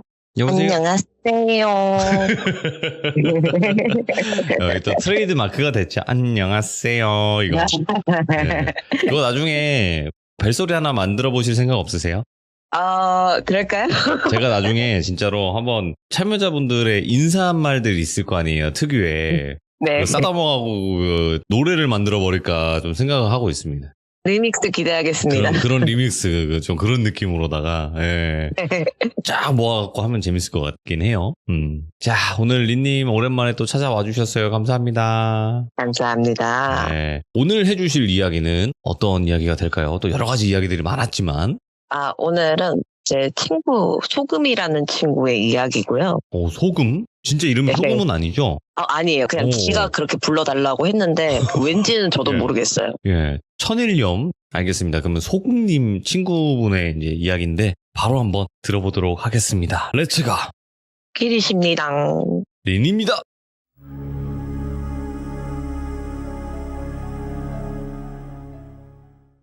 말씀드렸다시피 소금이라는 친구 이야기고 제 중학교 때 친구의 남자친구였고요. 저랑은 철권하다가 친해졌고 요새는 잘 없는데 그때만 해도 동네마다 좀 작은 오락실이 있어가지고 거기 애들 막 모여서 놀고 그랬거든요. 근데 이 친구가 저의 정체를 조금 알고 나서 저한테 항상 쓸데없는 이야기를 했던 게 네. 막 집으로 같이 돌아가고 있을 때마다 여기 귀신 있어? 여기 구석에는? 여기 철길에 귀신 많잖아. 여긴 있어? 여기는? 이러면서 막 진짜 순수하게 항상 물어봤어요. 제가 야 그런 걸 일일이 어떻게 다 대답해주냐 막 그랬는데 미안 나는 진짜 귀신이 너무 보고 싶어. 사람처럼 생겼는지도 너무 궁금하고 막 영화처럼 피떡대서 나오는지도 너무 궁금하고 그러면서 귀신을 보고 싶다는 이상한 꿈을 키웠던 아이이자 제 친구랑 헤어지고 나서 저랑은 계속 친구로 지내고 있는데 이 친구가 대학까지는 부산을 다니다가 이상하고 장황한 개인적인 자유의 꿈을 갖고 시골이 가까운 지방으로 가더니 이상하고 장황하게 잘 망했고요. 예. 부산에 다시 돌아오지는 않았고 그냥 망한 상태에서 계속 그 지역에 머물고 불속성 효자로 진화를 해서 엄마 아버지한테 맨날 생활비를 좀 구걸을 해야 될 정도의 지경까지 왔다가 내가 이렇게까지 살면 안 되겠다 하고 이제 정신을 차려서 그 동네 근처 고깃집에서 알바를 시작했어요. 근데 그 고깃집이 그 동네에서 제일 컸고 뭐 사람이 줄 서서 기다린다든지 그런 건 아닌데 네. 그냥 금요일 되면 동네 사람들 다 모여서 그냥 회복 푸는 그런 장소였대요. 심지어 이제 여기 사장님이 여기 장소도 경상도 아니라 완전 타지방인데 여기 사장님이 경상도 사투리를 쓰셨고 고향도 경상도 쪽이라고 하시고 또 이제 같이 서빙하는 알바 누나, 주방 이모 다 좋은 분들이라서 일 배우고 하는 것도 그렇게 어렵진 않았대요. 하루하루 또 이제 즐거웠던 이유가 같이 일하는 누나가 너무너무 미인이었던 거예요. 예. 소금이는 그 누나를 짝사랑하게 됐고 그것 때문에 일을 조금 더 즐겁게 막 했다고 하거든요. 그 누나라는 사람은 2살 정도 많고 뭐 마르지도 않은 적당한 체구에 일하느라 야무지게 똥머리를 묶은 모습이 너무 예뻤다고 하는데 맨날 다정하게 소금이 왔어? 힘들진 않아? 이래주니까 이게 달콤한 거예요. 외로운 타지 삶에 진짜 빛이었던 사람이었대요. 네. 심지어 여기서 일도 꽤 오래 한 누나였던 거예요. 그러다가 사장님이 한 번은 직원들을 다 불러놓고 회식 같은 걸 자기 식당에서 하셨는데 네. 사장님이 이제 직원들이 막 먹고 있는데 그 누나를 일으켜 세우고 모두 앞에서 그랬대요. 자, 우리 김 누나가 앞으로는 저희 가게의 매니저가 되기로 했습니다. 앞으로 내가 좀 잘 없을 거예요. 나는 여기저기 지역별로 좀 다닐 일이 생겨가지고 앞으로 모든 권한이 김 누나 씨한테 있을 거니까 다들 많이 도와주시고 서로서로 도와가면서 즐겁게 일합시다. 이러면서 이제 다들 막 박수를 치고 화기애애한 이런 분위기 속에서 축하 파티 겸 회식 밥을 먹고 있는데 사장님이 소금이 옆에 와가지고 술잔을 채워주면서 야, 소금아, 니도 일한 지 벌써 3개월이 돼가네. 니 뭐 힘든 건 없나? 힘든 거 있으면 내한테 다 말하고 내 없으면 저기 김 누나한테 말하고 알았지? 그러길래 예, 알겠습니다, 사장님. 근데 소금아, 니 일하면서 뭐 좀 이상한 거 없드나? 뭐 말입니까, 사장님? 근데 사장님이 이미 술이 많이 됐었대요. 얘가 우리 가게의 전설을 모르네, 전설. 그래서 뭐 말씀이십니까? 1도 모르겠습니다. 그러니까 니 저짝에 7번 테이블 보이나? 예, 보입니다. 어떤데? 뭐가 말입니까? 아니, 저 테이블을 보면 무슨 생각이 드냐고. 아무런 생각도 안 드는데 저기 뭐가 있습니까? 와, 임마한테 아무도 말 안 해줬나? 예. 아니, 뭐 때문에 그러십니까? 여기 있다 애가 7번 테이블에는 귀신이 붙었다. 귀신이요? 그래, 7번 테이블에 있다 애가 귀신이 있어가 아무도 없는데 테이블에서 막 띵동 버튼을 누가 눌러쌌고 새벽에도 아무도 없는데 샷다 내리려고 하면 불 다 끄고 나올 때 7번 테이블에서 띵동 하면서 저기 전광판에 딱 7번이라고 뜬다 애가 니 아무도 안 가르쳐 주던가. 진짜입니까? 사장님, 저 너무 궁금한데 어떤 귀신인데요? 이거 완전 또라이네. 니 안 무섭나? 저는 무섭기보다는 귀신이 어떻게 생겼는지 너무 궁금합니다. 근데 이제 그때 그 누나가 사장님한테 사장님 또 무슨 소리 하시는 거예요? 야, 사장님 너 놀리려고 장난치는 거야. 담배나 피러 가자 이러면서 소금이 데리고 나가서 이제 담배를 폈대요. 네. 그래서 소금이가 궁금하잖아요. 이미 들어버린 거. 그래, 누나 진짜 귀신 있어요? 우리 가게? 이 귀신이 어딨어? 너 순진해 보여서 지금 놀리시는 거야. 이러면서 담배를 피는데 그 후로 그 누나가 그냥 절제해서 마시더니 담배 피고 딱 들어와서는 엄청 술을 폭주하듯이 마셨대요. 이유는 모르겠는데 그냥 폭주하듯이 마셨대요. 그래서 뭐 완전히 해롱해롱한 상태가 돼서 택시를 불러갖고 이제 누나를 태웠대요. 이제 옆에 같이 타면서 누나 집 어디예요? 지금 택시예요. 빨리 기사님한테 말해줘야 돼요. 이러면서 막 그러니까 네 삐삐동 돌비 3길 이러면서 이제 막 자기 집 주소를 막 말해주는데 이게 좀 분위기가 그렇잖아요. 누나를 집에 바래다 주는 소금이 입장만 설레는 분위기. 택시 아저씨도 막 아이고 여자친구가 많이 드셨네요. 그러니까 여친은 아닌데 이러면서도 이제 기분이 좋은 거예요. 그렇지. 예. 네, 이제 택시에서 내렸는데 대문 앞에 서니까 그 대문이 있고 빨간 벽돌로 돼 있는 그런 옛날 집이었대요. 자기 혼자 겁나 설레는 거예요. 누나가 소금아 데려다줘서 너무 고마워 이러는데 속으로는 누나 전 라면을 정말 좋아해요. 이러면서도 이분 아이 뭘요 당연히 해야죠. 이러면서 이제 누나의 다음 말을 되게 기다렸대요. 예. 근데 누나가 그럼 잘 가 이러면서 제 문을 쾅 닫고 들어가서 안타깝게도 이제 돌아서야 했는데 심지어 얘는 택시비로 돈 다 써가지고 지는 걸어가고 있었대요. 근데 근처 슈퍼 앞까지 가니까 위에서 누가 소금장 하면서 달려오는데 누나인 거예요. 그래서 겁나 개 쓸데없는 기대를 하고 활짝 웃으면서 그녀에게 달려갔대요. 네. 갑자기 누나가 달려와서 소금이 얼굴이랑 엄청 가까이 마주보고 소금아 이러면서 뛰어왔으니까 헉헉거리잖아요. 이러면서 이제 누나의 눈을 마주보는데 7번 테이블에 손님 받아라 이러더니 자기 혼자 휙 가버리더래요. 뭐야? 이러고 누나가 혼자 비틀거리면서 가는 걸 봤는데 누나 그게 무슨 말이에요? 이러면서 달려가니까 누나 하는 말이 지금 손님 오셨다고 손님 받으라고. 그리고 지 혼자 돌아가지고 비틀비틀 가는데 그제서야 누나 모습이 눈에 들어왔대요. 맨발로 뛰어나온 거예요.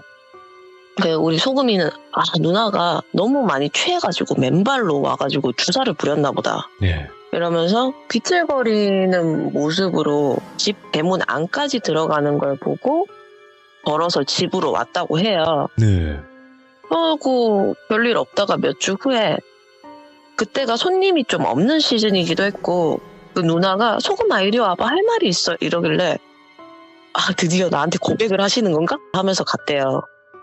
그러니까 누나가 테이블에 앉혀서 하는 말이 소금아 누나가 다음 주 한 주 없거든? 내가 어딜 좀 가야 돼. 그래서 내가 사장님한테 미리 말은 해놨어. 네가 나 대신 일주일 동안 매니저 좀 해줄래? 해야 할 일이 그렇게 많지는 않고 일주일 동안 페이는 사장님이 놓게 정산을 좀 해주신다고 해. 소금이는 일 잘하니까 누나가 부탁 좀 하면 안 될까? 누나 당연하죠. 매니저 업무하면 저죠. 사실 제가 부산에 있을 때도 김 매니저였습니다. 이러면서 으쓱으쓱 하는데 진짜 고마워. 진짜 소금이 있어서 너무 든든하다. 해야 할 일은 내가 이번 주에 전부 다 인수인계 해줄 거고 막 그렇게 많진 않아. 네가 그냥 일주일 풀타임 다 뛴다고 생각하면 쉬울 거야. 네. 내가 다녀와가지고 밥 사고 술 살 때 좀 부탁할게. 누나 걱정 마세요. 제가 목숨 걸고 이 일을 해내겠습니다. 제가 해내는 걸 잘해가지고 부산에서도 김해냄이었습니다. 이러면서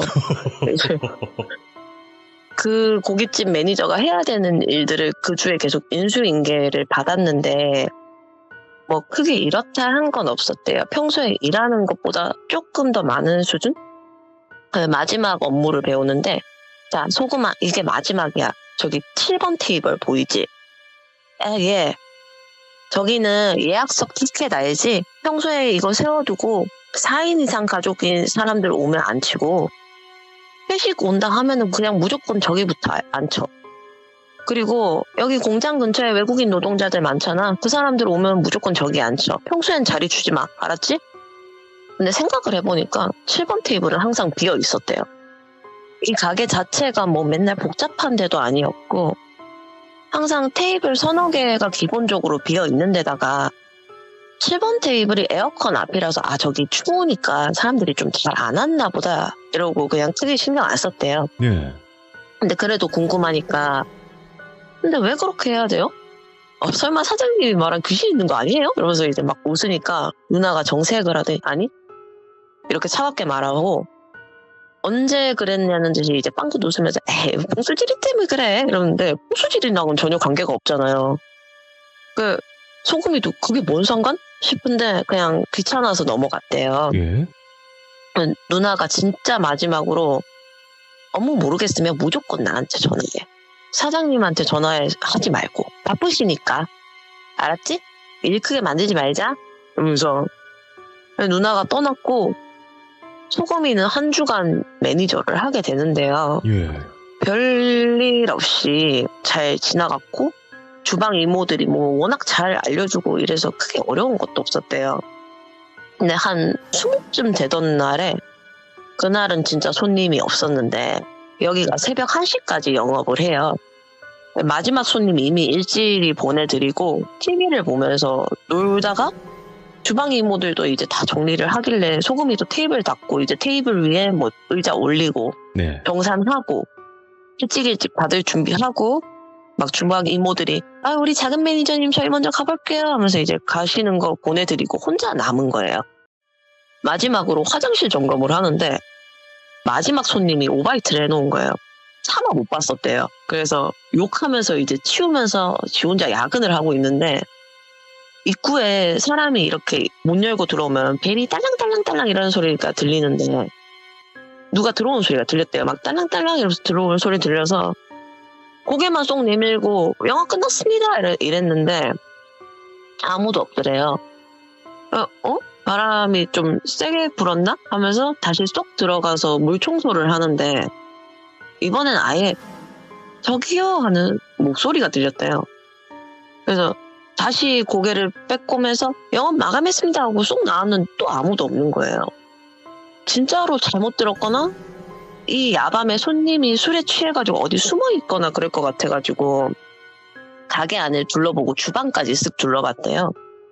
근데 진짜로 아무도 없었는데 아무도 없는데 왜 그러지? 벌써 나갔나? 이렇게 생각을 하는데 갑자기 전광판에 테이블 번호 7번이 팍 뜨면서 띵동 하더래요. 테이블을 딱 봤는데 아무도 없는 거예요. 얘가 그 순간 뒤도 안 돌아보고 전력 질주를 하고 가게 문도 안 잠그고요. 막 미친 듯이 뛰기 시작했는데 그러니까 이게 귀신이 무서운 것도 있는데 사람이 장난치는 거면 좀 더 무섭잖아요. 그래서 근처에 지구대가 있어가지고 미친놈처럼 들어가서 막 살려주세요. 강도가 있는 것 같아요. 이러니까 경찰들이 얘를 태우고 가게까지 가서 살펴주시고 근데 얘가 하도 오도방정을 떨어서 냉장고 안까지 봐주셨는데 아무도 없었대요.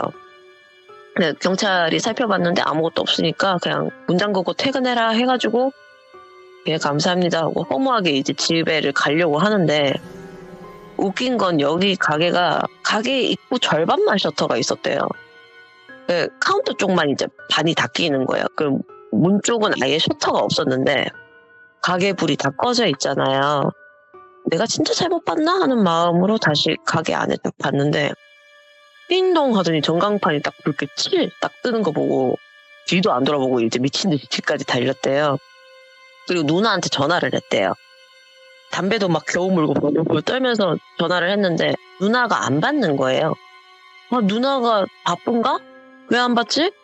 하면서 톡도 남겨놨는데 톡을 안 읽어서 다음날 밤까지 계속 일이 떠 있었대요. 예? 네, 전화도 계속 안 받고. 얘는 이제 매니저니까 계속 있어야 되고 7번 테이블의 공포도 너무 죽겠고 자기는 이야기할 곳이 없어서 고민을 하다가 주방 이모들한테 말했대요. 주방 이모들이 진지하게 어머님들이니까 진지하게 들어주시면서 아유 우리는 그런 거 잘 모르는데 어떡하지? 이러다가 한 분이 맞다 내가 전에 어떤 스님한테 들었는데 잡귀 있고 귀신 있는 집에는 마른 쑥을 조개 껍데기 위에서 태워가지고 연기를 내면 쫓아내신대 이러더래요. 예. 마른 쑥을요? 조개 껍데기를요? 그러니까 그래 조개 껍데기도 있잖아 왜 엄청 큰 거 그릇같이 생긴 거 그런 데다가 하면 된대. 그걸 듣고 얘가 저한테 전화했었거든요. 야 쑥이랑 조개 껍데기를 조킹을 하면 귀신이 없어져? 이러길래 무슨 개소리야? 이러니까 이제 사정을 얘기를 해주더라고요. 그래서 저는 이제 쭉 듣고 있었는데 저희 수호신 할아버지가 근데 근본이 그게 아니라서 안 될 텐데? 약간 이런 식으로 얘기를 하는 거예요. 야 그걸로는 안 된다는데? 수고요? 이러면서 저는 끊었거든요. 저희는 진짜 찐 우정이라서 서로 너무 우정이다 사람- 이거. 예. 사람만 있으면 되기 때문에. 근데 근본이 그게 아니라는 말을 들으니까 저도 이제 찝찝한 거예요. 무슨 소린지는 모르겠고. 그래 할아버지한테 술 올리고 떡까지 올린 다음에 제가 조금 들었거든요. 근본적인 문제가 해결이 안 돼서 제가 어떤 비방을 쓰든 주변이 상처를 좀 받을 거다. 근데 이게 좀 사장이랑 연관이 있다. 뭐 이렇게만 말을 했거든요. 할아버지가. 근데 그때 소금이는 이 공포를 이겨내기 위해서 마른 쑥을 뭐 어디 약방인지에서 구해가지고 이 동네에 공장이 많아가지고 베트남에서 오신 베트남 가장분들이 되게 많으셨는데 이 중에 동네 친구인 뚜원이라는 애가 있었대요. 근데 얘가 취미가 조개 껍데기 모으는 거였는데 막 집에 가면 앵무조개, 뭐 대왕가리비 이런 껍데기만 주로 모았대요. 전시를 해놓는 거죠. 걔네 집 가가지고 좀 그릇같이 생긴 조개 하나만 주면 안 되냐고 떼써가지고 얻어왔는데 그 뚜원이라는 애가 근데 뭐 하려고 조개 갖고 가? 이러면서 막 그래가지고 우리 가게에 귀신 있어. 우리 귀신 퇴마해야 돼서 가져가는 거야. 이러니까 아 진짜? 내 나라에서도 그런 것 많이 해. 조개 껍데기 힘 진짜 세다. 바다 신이 있어. 아주 강해. 이러면서 막 그랬대요. 그러니까 이게 진짜 효과가 있을라나 보다 하는 희망을 갖고 가게에 갖고 가서 주방 아주머니랑 이제 옹기종기 모여가지고 퇴근 전에 마른 쑥을 그 왕조개 껍데기 위에 올려서 라이터로 이제 지지니까 막 하면서 연기가 올라오더래요. 근데 이걸 연기를 곳곳에 좀 먹여야지 귀신이 없어진다고 주방 아줌마가 막 그래가지고 조개를 각 그릇처럼 갖고 다니면서 일부러 사방에 연기를 뿌렸대요. 그리고 나 여기 제일 싫어 이러면서 7번 테이블 위에서 아예 올려놨대요. 근데 진짜 마법같이 더 이상 테이블에서 소리가 안 나고 좀 스산한 기운이나 이상한 현상도 없어져가지고 이게 진짜 효과가 있네? 하면서 주방 이모랑 막 손잡고 기뻐했는데 일주일이 지나고 2주가 지나도 누나가 안 돌아오는 거예요. 누나가 왜 이렇게 안 오지 해가지고 사장님한테 전화를 했대요. 이 누나가 연락이 안 되니까. 소금아 어쩐 일이고 내 지금 진주 와 있다. 사장님 그 김 누나 언제 와요? 뭔 소리고? 누나 일 있어서 저한테 매니저 인수인계하고 갔잖아요. 일주일만 있다 온다 했는데 안 와가지고 무슨 일 있나 싶어가지고 니 지금 무슨 그 소리고 최소금? 예? 누가 어디에 갔다는 거고? 누나가 일주일 동안 비운다고 사장님한테 미리 말해놨다고 그랬잖아요. 니 진짜 무슨 소리 하는 거고? 그럼 김 누나 금마 지금 가게에 지금 없었다는 거가? 예. 욕을 하시더니 그냥 전화를 일방적으로 끊어버리셨대요. 자기는 도저히 무슨 일인지 모르니까 막 어버버 하고 있는데 옆에 있는 주방 이모들도 이게 무슨 말이야? 이러면서 이제 웅성웅성해진 거예요. 근데 어쨌든 이건 이거고 일은 해야 되니까 계속 손님 받고 막 그러는데 마칠 때 다 되고 정리 다 하고 테이블 위에 의자 다 올려놓고 주방 이모들이 사장님도 몰랐겠지 이러면서 막 위로해 준답시고 같이 계속 있어 주셨대요. 근데 그게 너무 감사해서 길 가다가 우리 어머님들한테 편의점 아이스크림이라도 싸야지 하면서 소등을 하고 딱 뒤를 도는 순간 입구 앞에 누가 있더래요. 네, 누구? 그랬는데 가로등 빛에 얼굴이 살짝 보이는데 그 누나인 거예요. 누나! 이러면서 소리를 쳤는데 그 누나가 너 여기 뭐 했냐? 예? 이 새끼야 여기 뭐 했냐고? 하더니 자기 혼자 테이블 하나를 발로 차고 나가버렸대요. 그런데 그 뒤로 계속 안 보였대요, 이 누나가. 그럼 다음날 사장이 아침에 온 거예요, 다급하게. 그래서 이 상황에 대해서 이제 자세히 들었는데 일단 지금은 일해라, 내가 밤에 말해줄게 이러면서 일을 시켰대요. 밤 되자마자 소금이랑 같이 소주를 한 잔씩 마시면서 사장님이 입을 여섰는데 사장님이 조금 젊은 사장님이었대요. 저희가 당시에 20대 중후반 정도였으니까 이분은 30대 중후반 정도로 젊으신 분이었고 예. 그 누나가 사실 연년생의 여동생이 있었고 이 사장님이랑 사귀는 사이였는데 이분이 사장님에 대한 집착과 의심이 너무 심했대요. 핸드폰을 수시로 확인해야 되고 오빠 핸드폰 줘봐 이랬을 때 안 주면은 거기서 싸움이 나는 거죠. 여자 손님이 오면 팁을 다 없고 이게 너무 심한 거예요. 이게 병적으로 너무 심해서 그만 좀 하라고 사장님이 계속 참아줬는데 이 여동생 버릇이 자기 남친 가게까지 와서 볼 일도 없고 밥을 먹지도 않을 거면서 자꾸 테이블에 벨을 눌렀어요. 남친 부르려고.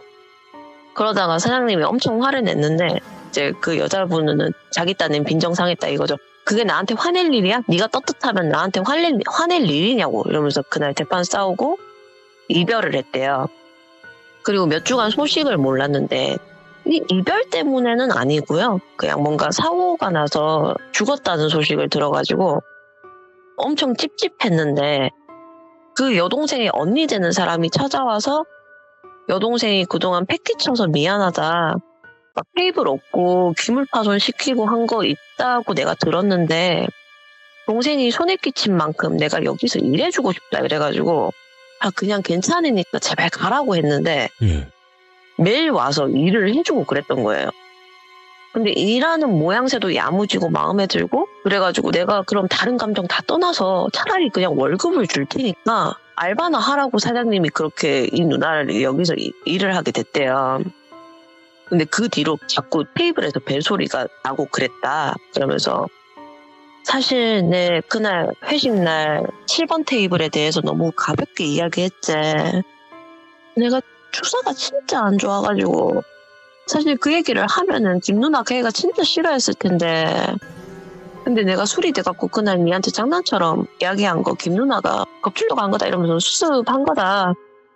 어쨌든 내가 미친놈이지 김 누나가 그것 때문에 상처받고 니한테 인계하고 말없이 갔다는 생각밖에 안 드네.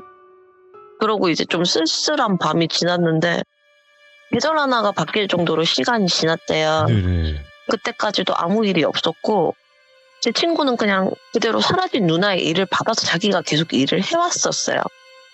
여느 때처럼 마감 준비를 하고 주방 이모들을 먼저 보내고 소등을 하려는데 입구에 여자가 또 서 있었대요. 깜짝 놀래서 영업 마쳤는데요 이러니까 누나인 거예요. 누나?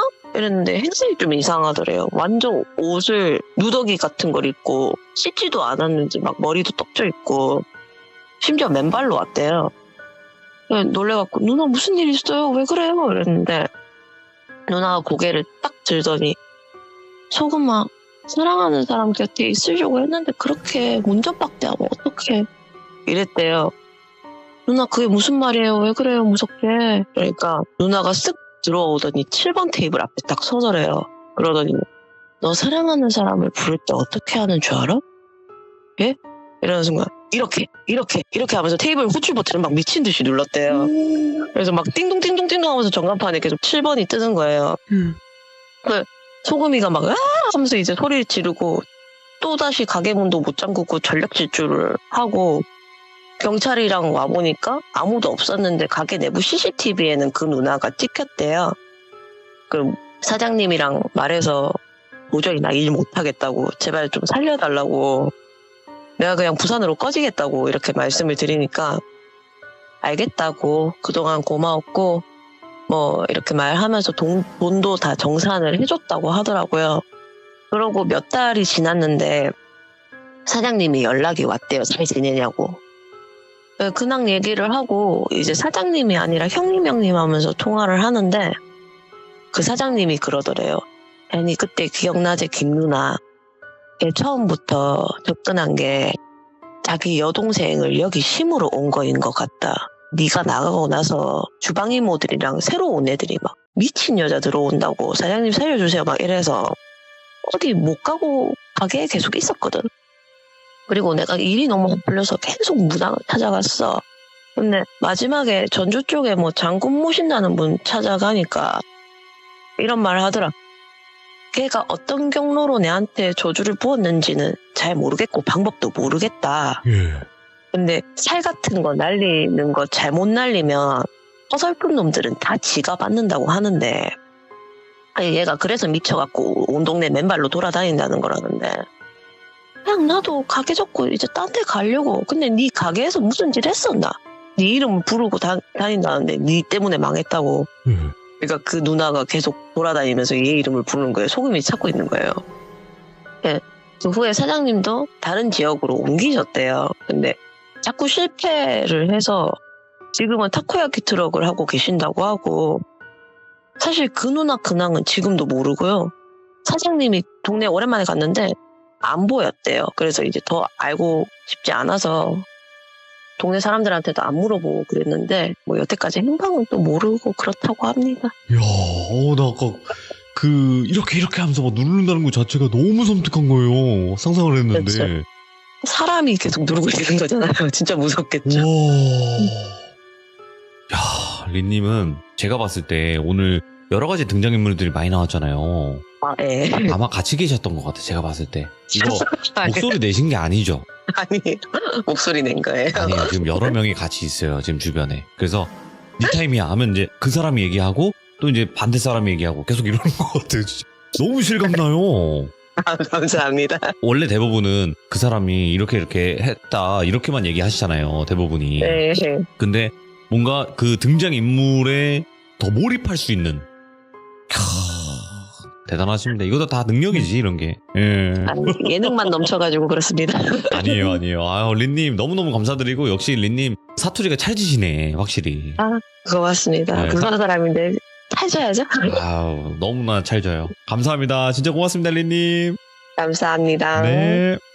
말씀은 이렇게 하셔도 제가 봤을 때는 참여하실 때마다 그 등장인물들이 주변에 있는 것 같습니다. 이거 제가 생각을 해봤는데 그 정도로 너무나 표현을 잘 해주시기 때문에 저희가 더 이야기 속 등장인물들과 그 스토리에 몰입을 할 수 있는 게 아닌가 생각해요. 그래서 린님은 정말 여러 가지 일들을 많이 겪으신 분이거든요. 그래서 1편부터 꼭 보시는 걸 추천드리도록 하겠습니다. 돌비 린 검색하시면 재생 목록이 있습니다. 그래서 첫 번째 이야기부터 들어주시면 더 좋을 것 같습니다. 감사합니다. 고맙습니다.